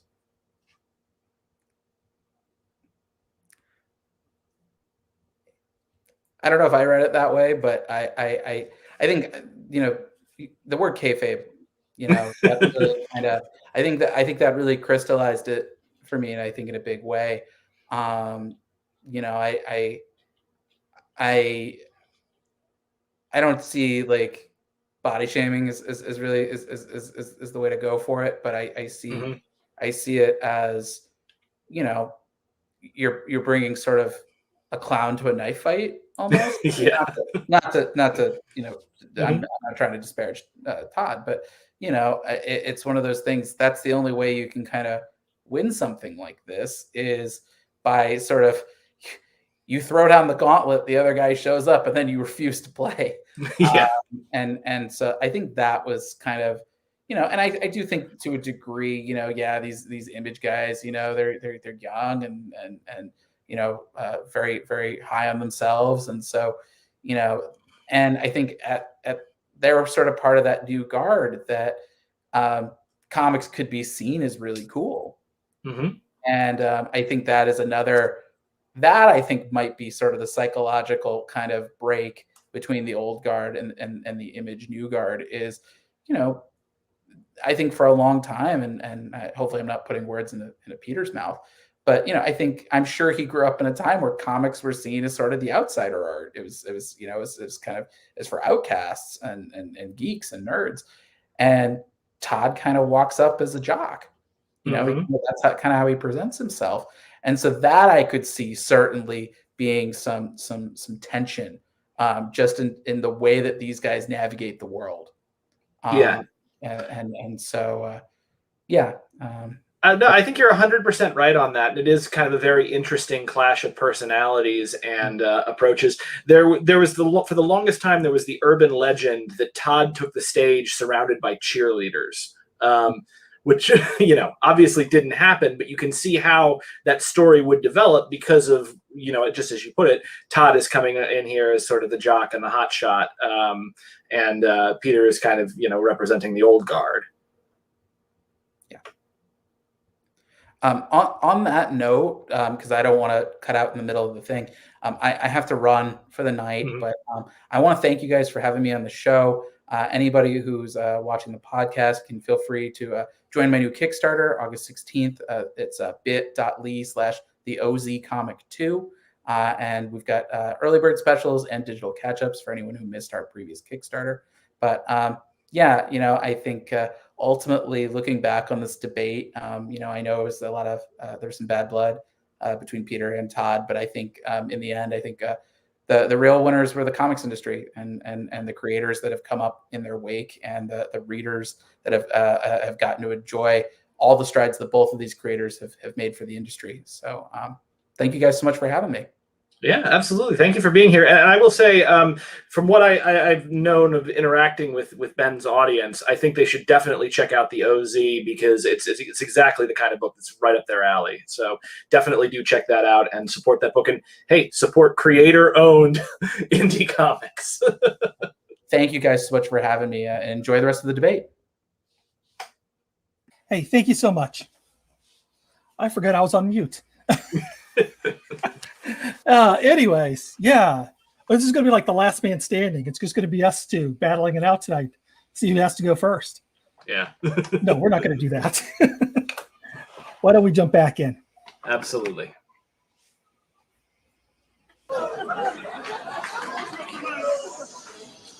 He's good.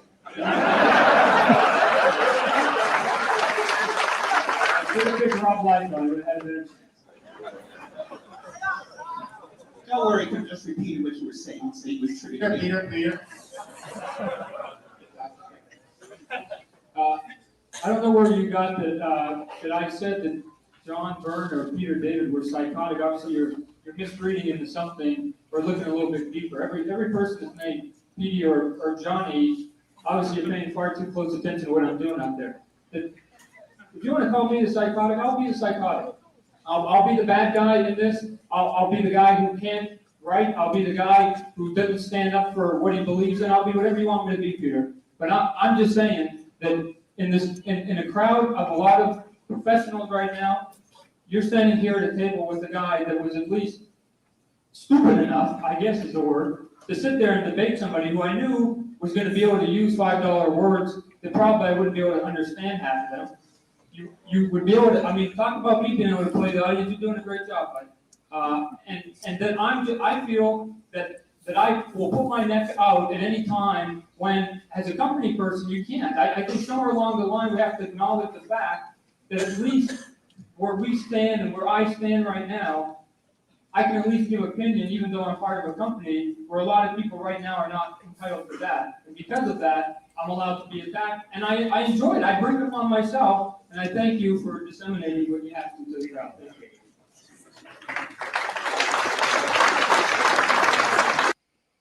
The first question will be from Todd McFarlane. Sorry about that. Yeah, no problem. That was simultaneously one of the most frustrating replies, because it was so all over the place that it was sort of like on the, has anyone ever been really as to decide, do, want, look more like, because he just talked around what he was trying to get at. So that came off as very, very crude, but at the same time, it made him very endearing. And I think, again, what Peter David has been trying to paint him as from the beginning is this kind of slick businessman who doesn't really care about the work that he's producing. And I thought that there was a moment of really great, I guess, vulnerability that I saw from Todd. And honestly, I think that might have been one of his strongest comebacks yet, as awkward and rambling as it was. Yeah, I kind of can relate to this because I'm not always the best person on my feet. I can be funny on my feet, but whenever it comes to actually like really, thinking out some of these things, and this is an issue, a series of issues that I tend to think about a lot. So therefore, I'm pretty good on this. But like when we were on with Ben, for example, Mm-hmm.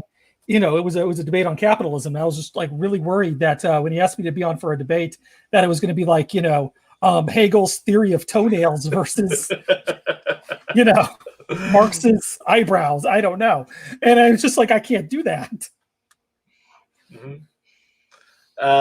Well, you were fine in the last one that we had. I feel like, these debating is such an interesting kind of performance art form, and that's really what I consider it, is performance art. Everybody says that they go to debates, because they want to see the arguments, and everybody wants to think of themselves like that. But a lot of the time, there's a reason why we're watching a debate as opposed to reading columns back and forth. And it's because we want to see sparks fly. There's an athleticism to it. And so, like, I feel that in a way, this particular debate between two people who are, I think Peter may have done some debate, but Todd clearly never has. But I think that like they're two polar approaches can really teach us a lot about debate, the medium of debate as a performance art form. Yeah, it is that kayfabe that I mentioned. It's shout out to cartoonist kayfabe, which reminded me that this stuff existed. Speaking of kayfabe, they do a lot of like nostalgic porn. Is basically what their channel is two comic book professionals looking back on all this particular era in general. The early &90s. But they do other. They do a lot more than just that, but that's kind of what they started out as. So just since we keep throwing around the word kayfabe, I just want to give Jim and Ed a shout out if you want to understand this era of comics a bit. Their coverage of Wizard comics on that channel would actually give you a really great idea as to a lot of this stuff, and you get to see some of Todd McFarlane's actually own editorializing, which came after this. Because this was Wizard Comics' first convention right here that they put together. By the way, when he mentioned like he didn't know what day it was, that if I was coming into that blind and I didn't understand con time, I would have been like, oh, that's unprofessional. But then I'm like, no, okay, yeah, because when you go to it's also a 4-day convention, if I remember correctly. Yeah. Like I'm used to Dragon Con, and Dragon Con goes on for nearly a week, and it feels like its own time and event. Like Dragon Con's phenomenal. I really hope that I can start going again once COVID is over. But let's continue on the debate. Let's see if we can push to the end here. Yeah, we don't have much more to go. Buttons to press. You said that a number of times in past meetings that you did this and you produced late books and that's easy. So why do you need these guys to do it for? The thing that you are missing, Todd, is that I'm sorry to interrupt already. Whenever Peter David's referring to late books, Image Comics was notoriously late on their publishing schedule. Part of it was because these are all artists who never had to do the editorial side before, and were surprised actually how much work that is. So when we talked about how they were getting paid for their labor, they were also taking on other jobs. So just a little note right there to people who may not remember any of this stuff. You sent a message, a signal, a sign to fellow creators in the industry. What you said to them was, at Image Comics, we will take our time to get the books right. That was the message that you sent to them. Doesn't matter at this point whether late books are good or bad. No one is going to say late books are good. But you have to take responsibility for having sent that message out to the creators. And they came to Image believing that they were going to get the same kind of equal treatment that they were going to be promised by you guys. They thought that your respect column applied to them, and it didn't. You didn't just fire them, Todd. You betrayed them. Damn.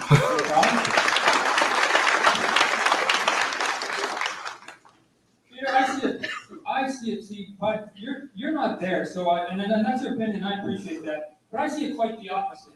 We put the word out that we wanted people to come. The people who said, Todd, we want to do a mini-series and it'll take us 90 days between each issue, we said, yeah, good, you got 90 days, we'll hold it back, or B, we go, no, 90 days isn't good enough, we want to try to get monthly. So the people whose stuff that we accepted didn't come to us saying, Todd, we just want to put out a book, let us print it. They came up to us promising that they would turn out regular monthly books. That's the promise they made to us. Once they made that promise to us, we told them, even because we are pretty tough guys, that between monthly books, you have 42 days between monthly books to get in the next issue. So we gave him 6 weeks to hand in a monthly book. Again, all of them failed to do that. Did we do that? Yes. Like I said, we just laid in rules to be able to start the fire act. But they were the first ones that came to us and said, we will give you a monthly book. We will do this. Let us join. And when we let them join, they were the one who betrayed us because they didn't come and give us what we contracted out to them to do, which was a book and a book on a monthly basis. And when they didn't give it to us and they went past the 42 days, we got rid of them. I don't see that as betrayal. I see that they promised us something and they didn't deliver. Just another quick point of history. The Image founding fathers always had precedent whenever it came to getting books printed. And so some of these other books that were late that he's referring to would get bumped from being published because the founders would get, have the book done and they'd get priority at the printing press. So this is like a really technical detail that actually hurt long established creators like Mike Corell, who was doing Shaman's Tears at the time. And if I'm remembering my history exactly correctly, but I just feel like that whole point was completely weird on its own with no context. Yeah. Also, like, apparently, just with regard to these people getting fired, like, he's pointing out what feels like a decent amount of hypocrisy, and that oftentimes the books from the kind of Image creators from the inner circle would be allowed to come out late, and then books from lesser known creators would have a different standard. I think that was what Peter David was pushing on. I think they both kind of have points here. But I do think that there is definitely an element of hypocrisy with regard to that. And I think that's probably the heaviest hit to his reputation that I have seen so far out of the debate. Yeah. Yeah. And I think the thing, completely devoid of context, nobody knows what the hell he's talking about. So I felt that needed to be added.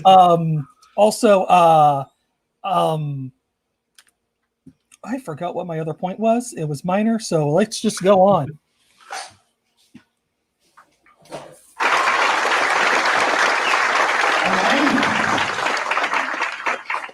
This question is addressed for all of Mr. David. I'm just altering a little here because it's going to be a little hard to get out. This is from you to Mr. David.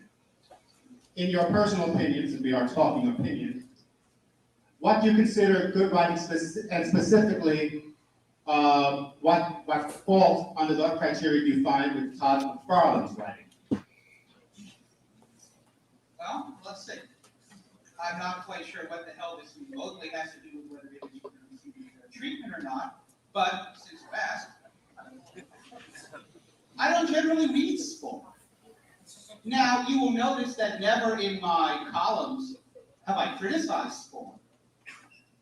I think that Todd's writing, based on what he did in Spider-Man, was fairly poor. I base that on several combinations of structure and characterization. If I'm really going to talk about writing, I do seminars that run about 3 to 4 hours. 3 to 4 minutes is not going to cover it. What I would like to see in Todd's work, should I ever really sit down and read it again, is story structure, having to do with first and second act turning point, having hills and valleys, and building ideally to a climax with a concept of what anticlimax is like. I'd like to see characters that ring true, that build from some sort of essential core, that relate to the real world, that relate to me, that I care about. Now, unfortunately, I'm not Todd's target audience, because Todd's target audience is 12 to 14-year-olds. This is not a slam. This is what he said, and that's fine. Anybody can write to a particular target audience. However, I think even 12 to 14-year-olds certainly have the right to well-constructed stories. I really don't want to stand here and describe the Peter David way of writing. I certainly would like to see more of a sense of humor. I would like to see a sense of things being thought out properly. Things never seem to be really, in a lot of comic books, thought out. It really puts me in the mind of a book that Scott McCloud did some years back called Destroy. How many people remember that one? Now, Destroy was this great big book involving a great big character who smashes everything in sight until the book ends. When it first came out, this was funny. Now it's typical. And we're going, ooh, no, that's not particularly aimed at just that image. That is aimed at the vast majority of the stuff that we see coming out. Quality storylines that really hang together at the beginning, middle, and end are too few and far between. It can be done. The Superman line has certainly proven that. It can be done. I would just like to see it done a little bit more. I'd like to see more thought and more intelligence put into things. That's pretty much it.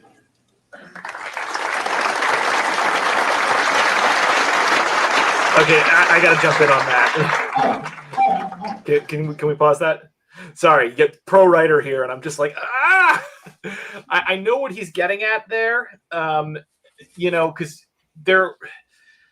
okay, so there's a couple of different levels of writing. There are writers who are working primarily from a position of instinct, and that's how I started as a writer, because I was talented at it, but I didn't understand the craft. I didn't understand the math behind what I was doing. And it'd be like somebody who picks up a guitar and doesn't understand music theory, but knows how to make something sound good. That's what Todd is writing from. I highly doubt Todd has any concept, especially at this point, of story structure, of story math. I think he's just kind of writing what comes to mind. But he also has what is it, like 5-6 years professional working as a storyteller, as a comic artist, which is its own part of the craft, and that's something that shouldn't be overlooked, especially since he worked for Marvel, and Marvel had the Marvel method, which is where the writer will give a short, it depends on how long or short the description is, but a description of what happens. Not like a tight script or anything like that. The artist can then embellish, extend scenes, cut scenes short, how they see fit of that story, and then it goes back to the writer for them to fill in and craft the dialogue and whatnot to the artwork. And so there is, McFarlane does have that kind of involvement with the plots with these things.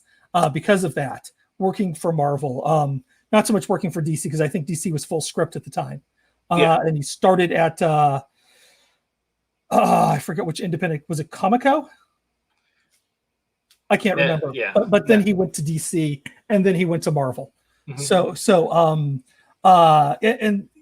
you start doing, when you work for Marvel and you work the Marvel method, you are involved with the writing process. So you're right about the whole instinctual part of it, because he's been instinctually writing for Marvel for several years, because I think he started on the Hulk in around 87 or 89. That's a big window. I can't remember. But yeah, he worked with the Hulk for a while, then went to the Amazing Spider-Man, then he got his own Spider-Man book. And this was all over a couple of years. So, he has that kind of practice as being involved with the writing, whether or not he's necessarily a full-fledged writer as like coming up with the concept on down. But well, I mean, there's so much to stories. I'm going to do on my channel soon, I'm going to do a breakdown about why the last episode of Loki just fell on its face, while the rest of the series had been, in my opinion, pitch perfect right up until now. And there's a lot of elements of story math that you will get into. And Peter is right in the sense that you could talk for hours and hours and hours about that as a writer. And, if you're going to put in that much effort and really explain how storytelling works, and, you should be giving a seminar and you should be getting paid for it. Or you could be on YouTube and doing it for free. But the point is that I think because the comics are coming out as quickly as they are, and because McFarlane very much, I can already tell as a writer, he's a pantser. He's not a planner. and he's writing from a very heavily instinctual place. I suspect that his comeback on this is, you're taking things too seriously and you're using all of these big words, but I'm just telling my stories, man. And you know what? People like it, and don't be mean to 14-year-olds. Like, that would be, that should be his response here. Let's see if he goes that far with it, though. All right. I'm sorry, I should have mentioned this also. And read. I see people who say that they want to be writers and they don't read. I'm not just talking about reading comic books. I'm talking about reading. Okay, you're just lecturing us now, dude. You've already made this point. Things to be drawn from the real world. That's at least how I would do it. Because once you bring that real world feeling to a comic book, it then rings true to the reader and makes it more involved in what's going on. It feels right. Okay. I guess it can be argued, and I've heard it stated by you before, that if you were to become an artist, you probably have to hand in art samples. It only follows logic then, as a writer, you should hand in writing samples. I ended up building a bit of a reputation with my editor, Jim Southrup, on Spider-Man. And through the years that I spent with him, and discussing ideas back and forth, he was willing to give me a chance to try and prove whether I could do something. That it wasn't so much that whether that was the writer's fault or that was my fault. I would sit there and go, I would have put this, I would have put that, So Jim and I then came to the conclusion the best thing to do was cut out the middle step. He gave me a ball and he said, here it is, go play with it. And I hope that you bounce it the right way. I tried at the beginning, and yes, it was a weak effort from the very beginning. But I think that, again, maybe you should go and read some of the comic books that I've done. I don't think that the opinion you probably heard from the peers, that it's actually the worst comic book out there. I don't think it's the best, but I think it's someplace in between. If you guys were to give me a little bit of insight, instead of just saying, Todd, why don't you do this, why don't you do that, I'm always open. But one of the things that never happened at Marvel or from any of my peers isn't, Todd, as a writer, why don't I give you some advice? Me as an artist, when I have people coming up to me, showing me the portfolios, I'm always giving artistic opinions. I'm always trying to help people on how to do something and giving them opinions. I've yet to have the writer come up to me, though, and say, Todd, as a friend to you, let me see if we can't correct some of this. Some of the writers I work with on this Swan luckily have done that, and I'm hoping to improve on this. Thank you. My wife quit as editor because you wouldn't listen to what she said. If you really will take what I have to say more strongly than my wife, I think we have a slight problem. Thank you. I've been told we're getting a little short on time, so I'm going to be a little more strict on the time limits here. Okay, so the question from Peter David to Todd McFarlane. Having claimed the moral high ground in your landmark column about respect, please explain how the treatment of freelancers by Image is ethically superior to that of Marvel.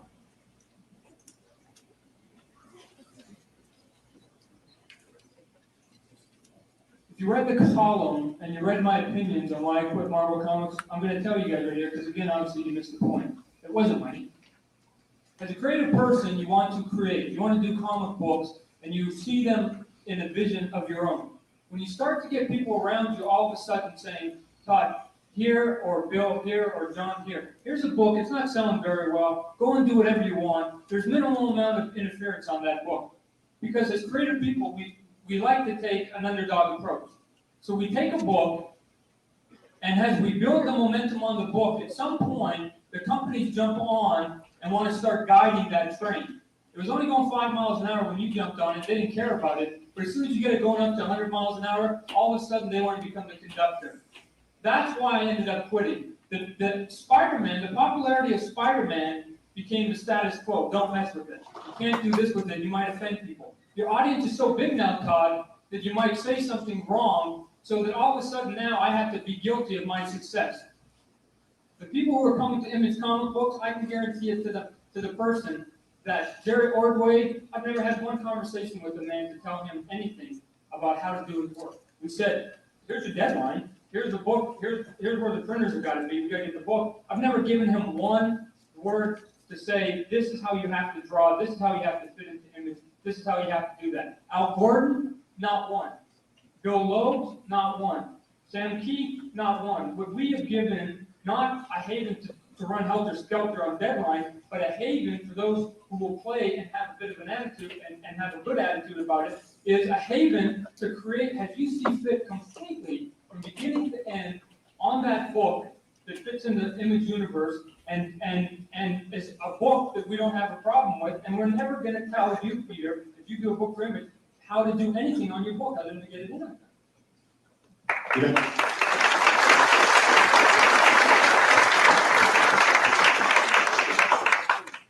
That is, do you want to pause this here? Really kind of a, Yeah, just a sec. Yeah, I really, I'm looking forward to hearing Peter's response here, but that is the most cogent thing he has said all night. I really think that was a very, very strong point that he made. The fact is that there is this inherent tension when art is a business. And yeah, you get a lot more freedom if you're working on something that nobody cares about and isn't making a lot of money. And then as soon as the thing starts to become something big, the people that weren't able to make it work suddenly have their hands in it, you know. And a lot of this, I don't know how things work like at Marvel and DC, but I know in like film and television, a lot of the time, a great deal of the decision making from the people who aren't artists, the sort of executive studio meddling, that is a result of the people who are promoted to the position where you get to oversee artists are the people who got really famous for selling soda. You know, these are MBAs who were successful in other aspects of this corporation and moved up to it. So if anybody's ever, for instance, watched like 30 Rock, 30 Rock, you know, the Jack Donaghy character, played by Alec Baldwin, he was put in charge of a TV studio because he didn't invent, but was very good at selling an oven that used 3 kinds of heat. That is very true to the entertainment industry in general, and it may play. And I don't know about Marvel's corporate structure. I mean, at the time, it was a little different than it is now, because now they've totally run it. You know, it's now a Disney machine. And even though I was on a panel at PhilCon, getting in a fight with a Marvel editor, saying yeah, Disney might be saying that Marvel's not going to change now, but you know, 5, 10, 15 years down the line, you know, who's going to say it's true? And I think I won that debate. Back then, you know, Marvel, because I mentioned at the beginning about, actually, no, I mentioned before we were filming about, you know, how, you know, when Chris Claremont, for example, which was the big writer before Peter David at Marvel, when he came in, you know, whenever he was kind of hitting his apex was when Jim Shooter came in as editor-in-chief, and he may change a lot of things around the image. Yeah, he messed around a lot with Marvel, wasn't loved. He left, and it became like a creator's paradise at that point, because they brought up Tom DeFalco after him, and Tom DeFalco was a guy from the bullpen. I think he'd been there since like the Stan Lee days. He ran Marvel for a few years, and that was when they basically invented the superstar artist, which was Todd McFarlane, Jim Lee, Rob Liefeld, and basically all the guys who founded Image. You know, as I said before about the idea of you know, being paid for like, you know, your the value of your work. I'm sorry, is that the labor theory of value? Is that it's criticism that relies on the labor theory of value. So essentially, the idea is this. And it doesn't. You don't need it for exploitation, but it's part of that. The fact is that as an employee within a capitalist framework, you are in a position where your work necessarily generates significantly more money than what you were paid. And this goes across the board in every workplace. You know, I worked as a manager for years and years with, you know, on like low wage jobs. And, you know, I had mandates from corporate to fire anyone who wasn't generating at least $40 an hour. So every hour my worker making minimum wage was making, they were making at least $40, if not more than that. Some of them made, $100 an hour and stuff. But because of this system of capitalism, workers are in a position where they are not able to bargain for effectively for a larger cut of that, and thus the product of their labor is one, owned not by them but by the company, and then also like the labor value is being appropriated well beyond like what it probably should. Most of it is going to owners and stockholders, as opposed to the people who are actually doing the work. Like there are some people came in, I noticed through the chat, and they were like, well, they're talking about comic books. Why does this matter? The reason it matters is because this, to a radical audience, you are seeing a labor dispute in real time.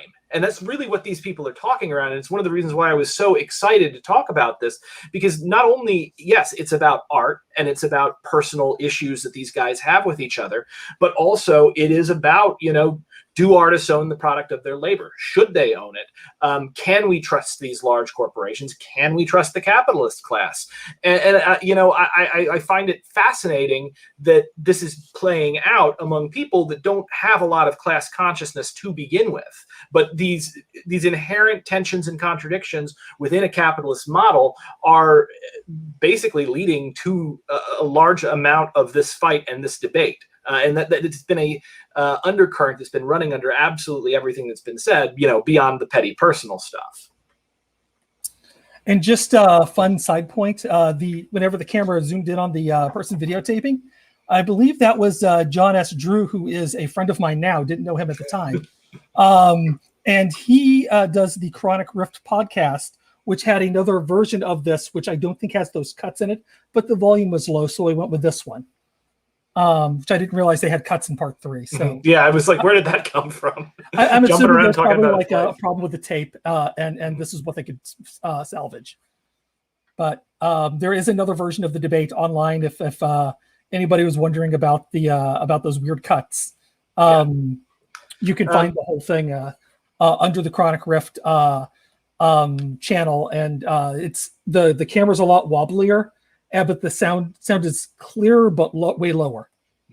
By the way, so we also had a thing that I know somebody pointed out that I was essentially describing exploitation more so than the labor theory of value. Yeah, the thing is that the traditional Marxist criticism of exploitation somewhat relies on the labor theory of value. I don't think it fully does, but yeah, the labor theory of value is just that the value within something, when you take salt and you take beef, and you combine them and you make them into salted beef, suddenly that becomes greater than the sum of its parts, and you can sell the salted beef for more than what you could sell the salt and the beef components. And the way capitalists try to explain that is they say, oh, it's all in the sale, and the way socialists explain it is, oh, it's in the labor.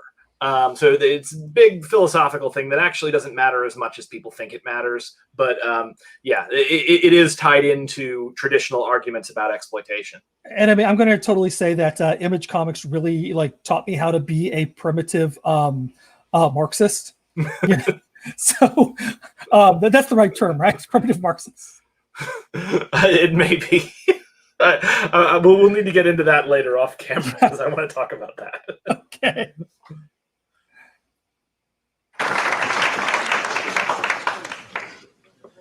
What is really kind of unfortunate, in my opinion, about the way that Image is set up is that you've totally dismissed the notion that perhaps an outside eye or another opinion can sometimes improve a book.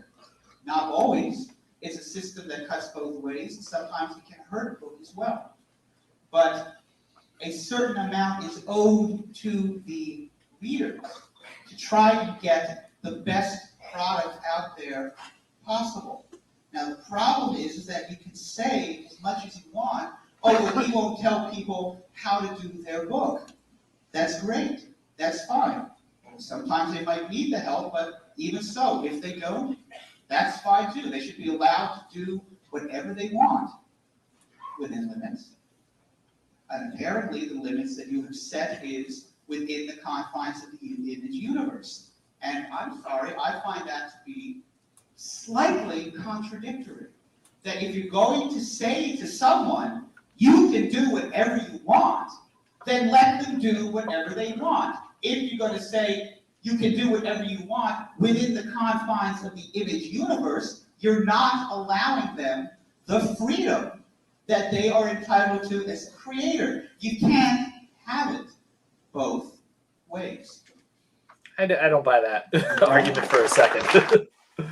I did like that he did point out, again, because, Todd is the hot shot here who is not particularly collaborative. And yeah, collaborations on a book and outside eyes, it's huge. It can make things a lot better. But just drawing from my own experience, when I wrote the first issue of Snow White Zombie, coming as I was from a background as a screenwriter, playwright turned screenwriter, I had done about 50% of the first book. Like, it was just a fight. It was really, really intricate, hand-to-hand fight. And I didn't have much dialogue in there because as a screenwriter, if you can tell something visually and don't put any words on it, just stick to the visuals because that's the language of cinema. I had a friend take a look at it and said immediately, yeah, you need to add a narration. And I said, why? What am I going to add? The story is here. And he's like, yes, but people also like to read comics. And if you don't have those narrations there, the reader will fly through these pages so fast, they'll get to the end and they'll be like, okay, well, that happened. And I went, I'm going to disagree with that, but that's like, go on. Okay. Yeah. I followed his advice, and I added narration, and the book wound up getting praised specifically for that narration that I added, even though technically it was extraneous and completely unnecessary for what we were doing. And I'm sure there is a way to do it. Maybe just the pure action beats that I had weren't there. So what was your? I was just going to throw in like there's a masterpiece of this. I think was first done really well by Jim Steranko in the pages of Nick Fury, Agent of S.H.I.E.L.D., which actually led to him leaving Marvel because Stan Lee wasn't going to pay him as a writer for those 5 pages. Stan Lee, before he died, admitted he was wrong on this argument and apologized. But Jim Steranko, there's a lot of kayfabe, and he's a Trump supporter. And oh my, but he's an amazing artist, like just so good. It drives me nuts. Like, he's like, oh, Jim Steranko is live. And he's like, and then Trump, the China virus. And I'm like, no. They're artists. I tend to look at that as much as I disagree with anyone supporting Trump for any reason. I think artists in general we're eccentric people. And we should be eccentric. We should be off. And this guy was an escape artist at the circus. I mean, before he was a comic book artist.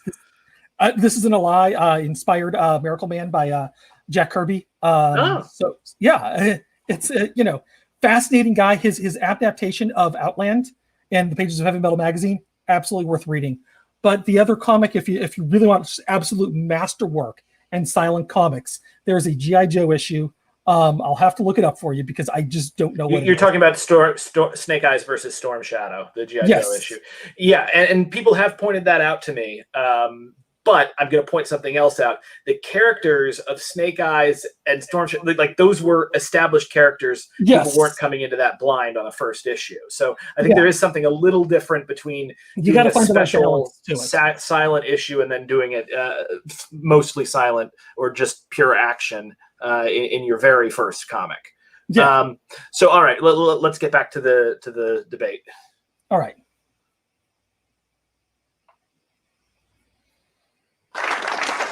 Peter, we never asked for it to be both ways, but we've opened up the door. Even Mr. Perez here, we made the offer to him long ago, and one of his reasons for not joining Image was he wanted to be able to blow up the planet.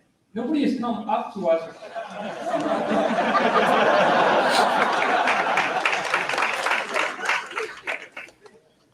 He wanted to be able to blow up the planet but not kill our guy. So he was nice about it. And our response back then was the same as it is ultimately. You can blow up the planet.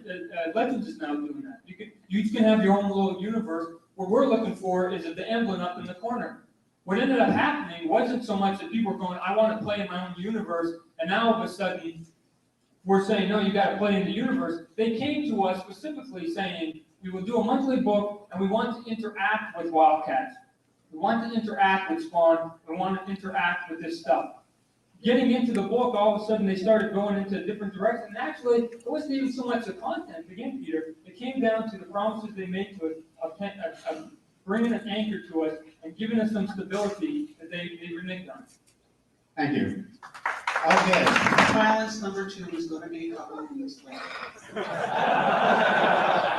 Now, George and I signed a contract with Marvel Comics and Image.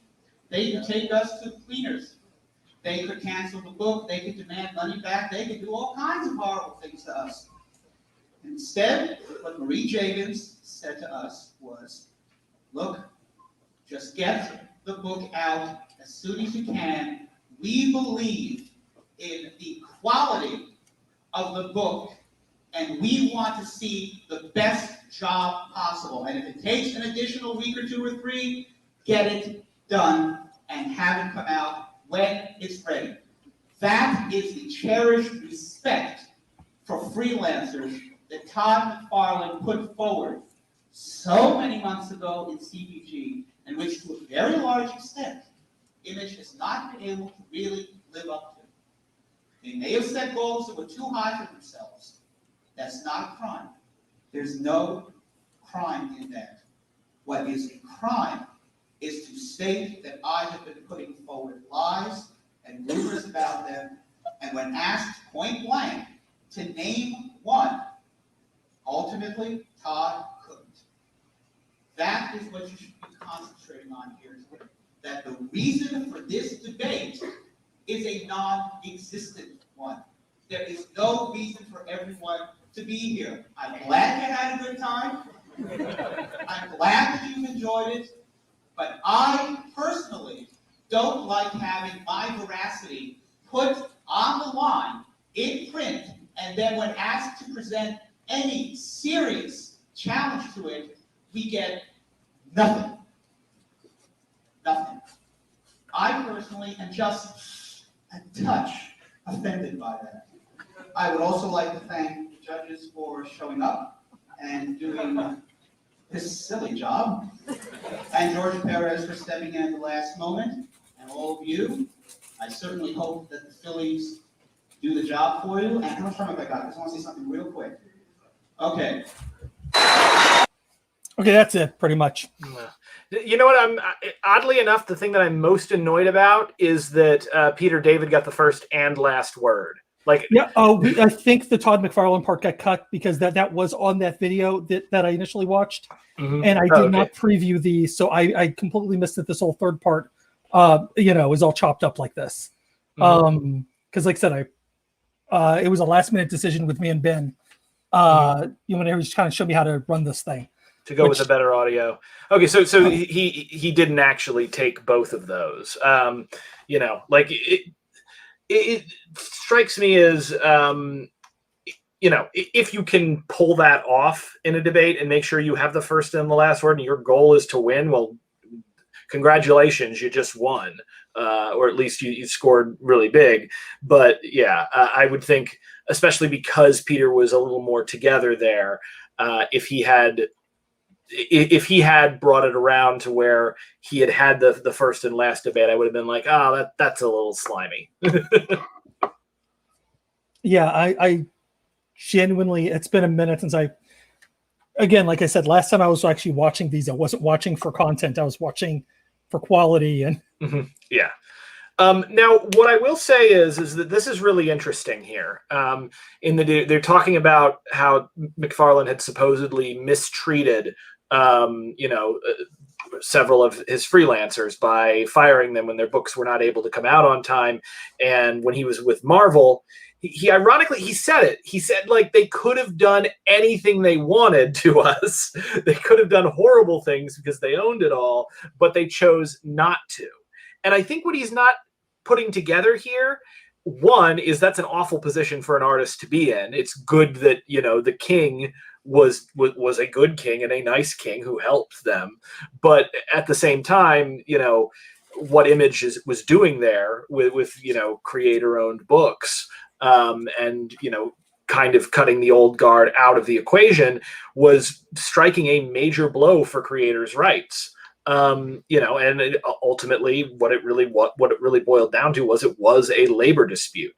The other thing, though, that I think he's not realizing is that, you know, Marvel and DC are in a much more secure position than Image. Like, even now they're in an infinitely more secure position. And, you know, yeah. And so, and you can imagine back then when Image, even though they're selling really well, they're just getting started.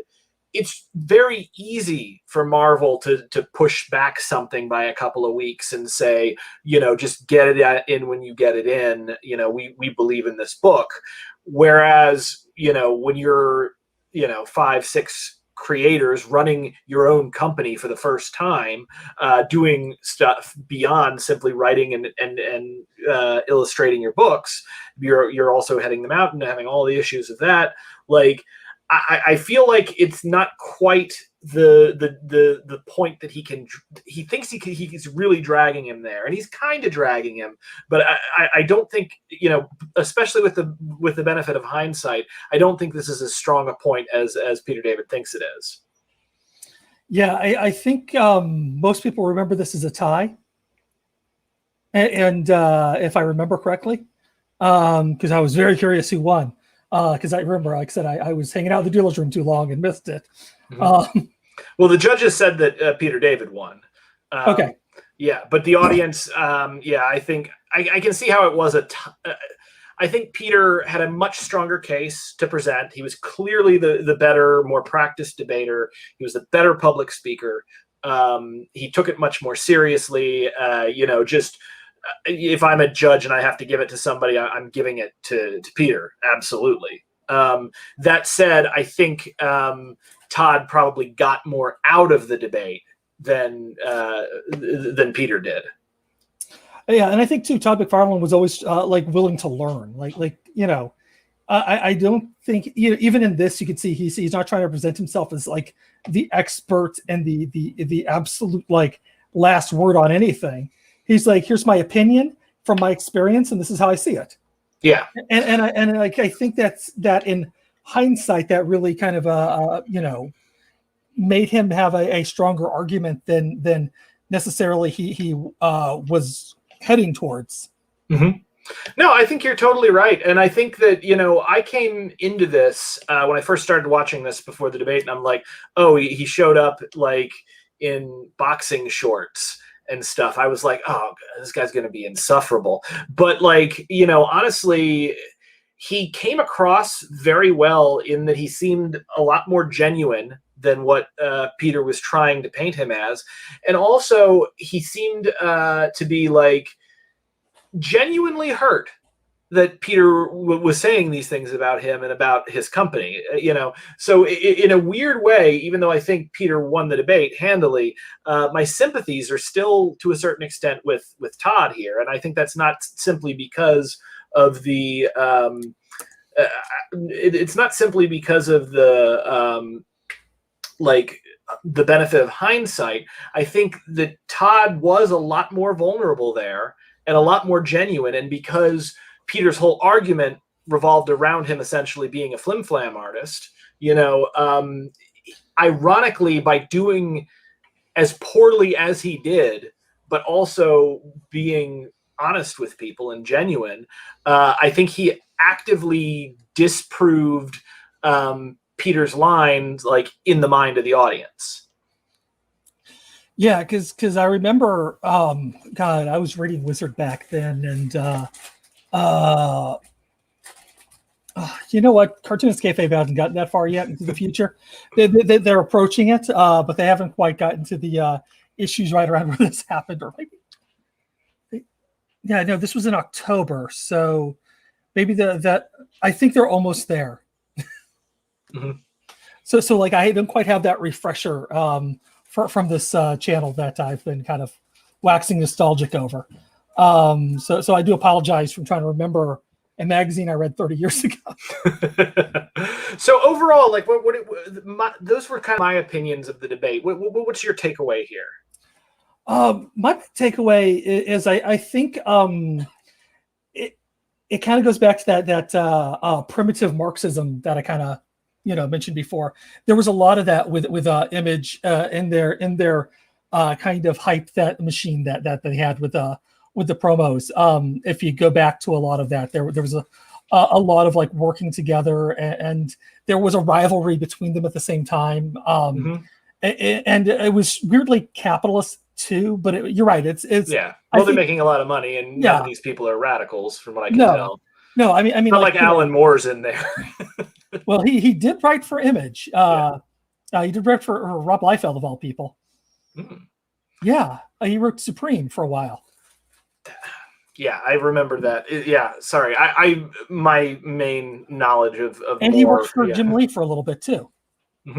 His run on Wildcats is it fizzles out, but that's partly basically Jim Lee had like some editorial mandates for all of his books, and Alan Moore's like, I can't deal with this kind of stuff, and Jim Lee's like, fine, you don't have to. And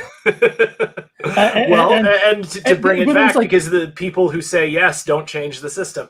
And basically what happened is he's like, yeah, you know what? If you're not happy with writing the book, you don't have to write the book. We'll wrap it up here, and at a good place. And do you want to do anything else? And he's like, yeah. They started publishing ABC together, America's Best Comics. Awesome. So yeah. Well, that's I guess what I meant was that you didn't have anybody like Alan Moore kind of in the, I guess, inner circle making the decisions for the company. Yeah, maybe, but he's still no Alan Moore. Yeah. So there I do like the sort of primitive Marxism idea that it's very interesting that even before I sort of had I knew about anarchism and socialism and understood the traditions stretching back the First International and before, like the idea of worker ownership and putting workers, like, that has always been an intuitive idea that I think just about everyone is attracted to. Like whether you're talking about, I remember back when I was a young Republican in like middle school, writing an essay about how you needed to put the doctors in charge of the hospitals and not businessmen. And I thought that was my anti-communist argument, anti-universal healthcare. But ultimately, what I was arguing for was worker ownership, and that is one of the things that like Image like really inadvertently kind of paved the way in, at least with regard to how comic artists interact with the properties and the characters that they create. And also, it's nothing new in the industry, because if you go back when Will Eisner was asked to create comics for Parade magazine, that little insert that we all get in the Sunday papers, they used to actually run comics in there, and it was 8 pages, really big, massive comics, and that's where he debuted the Spirit. And part of his deal was to retain the rights to all of that, and he realized like that's where the money's made. Very smart. This is the 40s. And in the 70s, when Stan Lee left Marvel, the first person they asked actually was Will Eisner, because he was such a giant in the industry. And Will Eisner goes, sure, I will do it under one thing. I have one request, is that creators get to own their characters. And the publisher of Marvel said no. And that was that. Jack Kirby actually decided to fight the system for through the 70s and into the 80s, because he left in the 60s from Marvel because he was not getting along with Stan, because nobody gets along with Stan for too long. That was like the peak Stan Lee ego, And anyways, he left. He came back. He left again. They kind of like patched up publicly. I don't think they ever really apologized for what the fight was, but they made up so they could actually get along well enough in public. And they've had some very sweet interactions too over the years before Jack passed away. He was fighting to get like his artwork back from Marvel because then he could actually resell that and make more, be able to live, because he worked until he was 87 and died. So he could have health care. He could afford to pay for health care for his wife. We all love Roz. So, I'm wish they didn't have to do that. And, but this is all leading up to Image. And right before Image, there was the black and white boom where there were a lot of new creators out there. And we also saw the Northampton Summit, which really doesn't amount to anything in comics. But the Northampton Summit was the creators of the Ninja Turtles, Peter Laird and Kevin Eastman, Scott McCloud, Brian Talbot. There's like 3 or 4 different people that it's completely escaped from my head. But anyways, all of these guys got together at in Northampton, which is a town over from where I live, and they signed this charter, basically saying, it's like a demand of workers' rights. Also, let me take this a step back. There actually was in the early 80s, they tried to form a union. Marvel and DC basically was able to match their requests. And so because of that, the union was never formed. Which today is why there's no union for me to join so I can get health care. Exactly. You got to Thanks, Marvel and DC. Yeah. So I mean, you can see that there's this long history of labor activism in comics. It's just there hasn't been any of those victories. So, as interesting, except for Image. Image is like one of the few victories out there. And I don't even, and the big thing is like, if you publish through Image now, I don't know if you've ever looked at, what they do is they take X amount of money that covers printing costs, their basic publication cost, and the cost to pay for like their, the staff that keeps everything together. And then all the rest of the money that the book earns goes to you. Oh, wow. So like best deal in comics. I will remember that because I pitched Swaza to Image. They didn't get back to me fast enough, so I wound up going with Scout. And things are working out pretty well with that series right now. But I would love to do work with them in the future if that ever happens. So if anybody at Image is watching this, contact me because I've got a couple of series that I am about to launch and could find a home there. This is. In my opinion, honestly, like this is a fascinating debate. It's not a highly practiced one, but also like to bring this back to writing, you as a writer can often learn more from a series that sucks, like if from something that's not good than something that is really, really incredible. Because if an artist has done their work right, it can be like almost inscrutable. It appears effortless and you're not quite sure like how in the heck did they tell that story? How did they produce that particular kind of artwork? If an artist does their work poorly, you can see, the strings, you can see the problems. And once you recognize the problems, you will have an easier time understanding what the artist that pulled the thing off effortlessly was actually doing. So in much the same way, like as a debater, you should watch this debate to learn what not to do. And you should also watch it, because it's, kind of a fascinating bit of comics and labor history. Yeah, no, I don't have anything to add to that. That was great. Great. So I think we're at the end here. Is that correct? I'm pretty sure we are at this point. Awesome. Well, congratulations. We made it to the end. You ran your first give them an argument, having expropriated the memes of production, and I had fun. So thank you. I guess I'll plug my pluggables real quick. Yeah, go for it. Terrific. So, folks, you can Google my name, Brenton Langel. I've got my YouTube channel where I talk about art, politics, philosophy, and I do debates occasionally.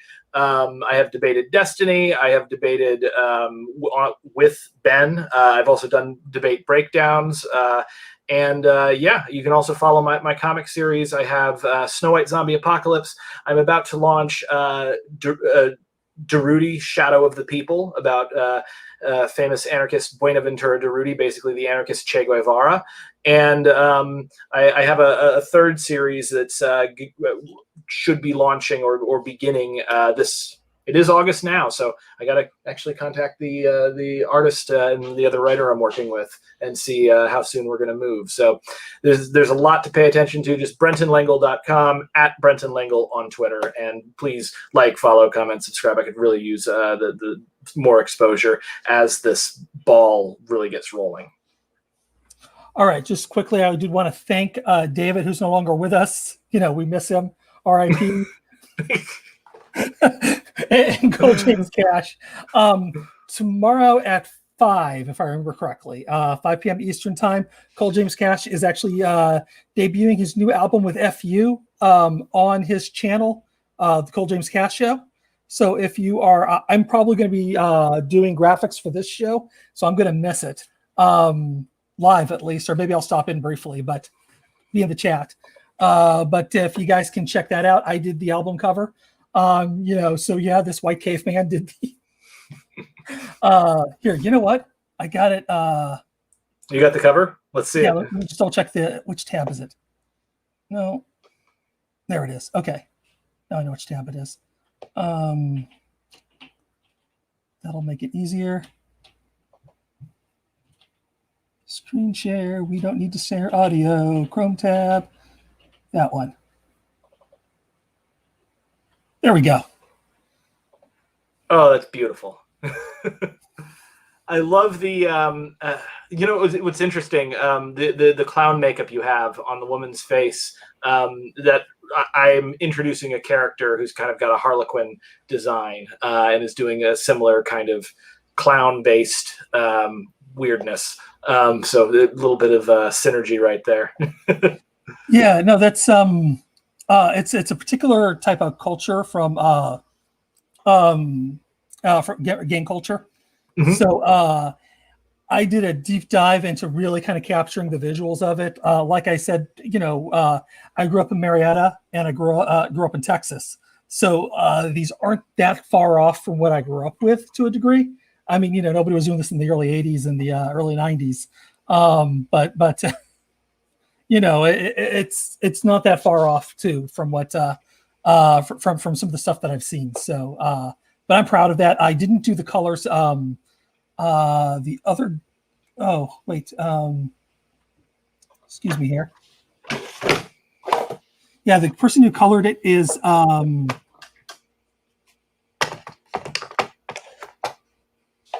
there we go. Casa Benera. Mm-hmm. Casa Benera. I think that's right.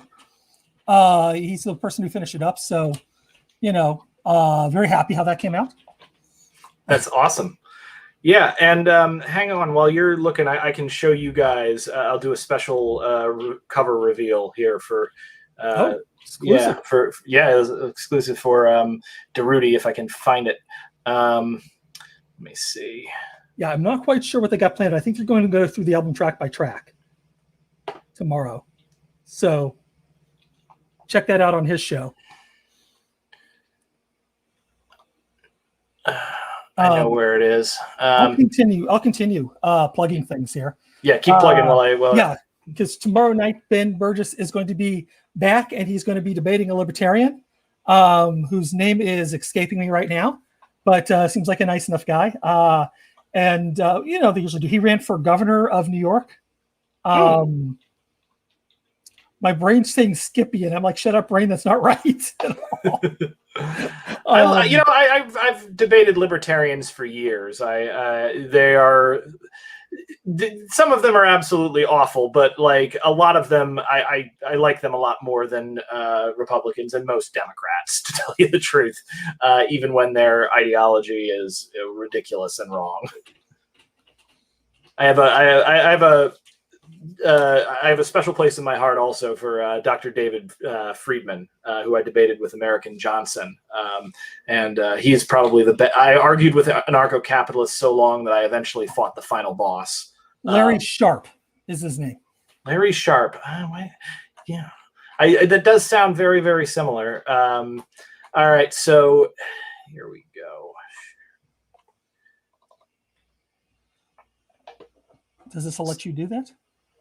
So I'm going to show you guys just some early pages, full color pages that I just got back from upcoming Derudi Shadow of the People.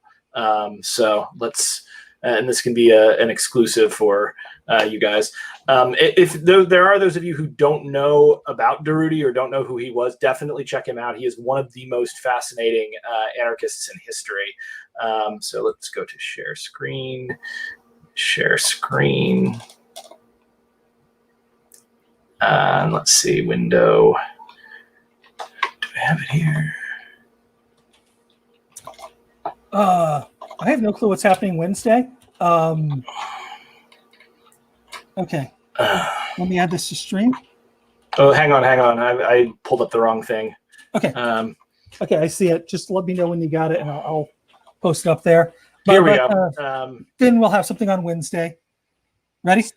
I think so. If I'm actually sharing my screen, hang on. I'm going to stop sharing. No. Uh-huh. I have to do something. Okay. You got to bring that back up because I don't have it anymore. Okay, I will bring that up. Hang on for just a second. Okay. Share screen. All right. What do you have to do? I got to see the window first.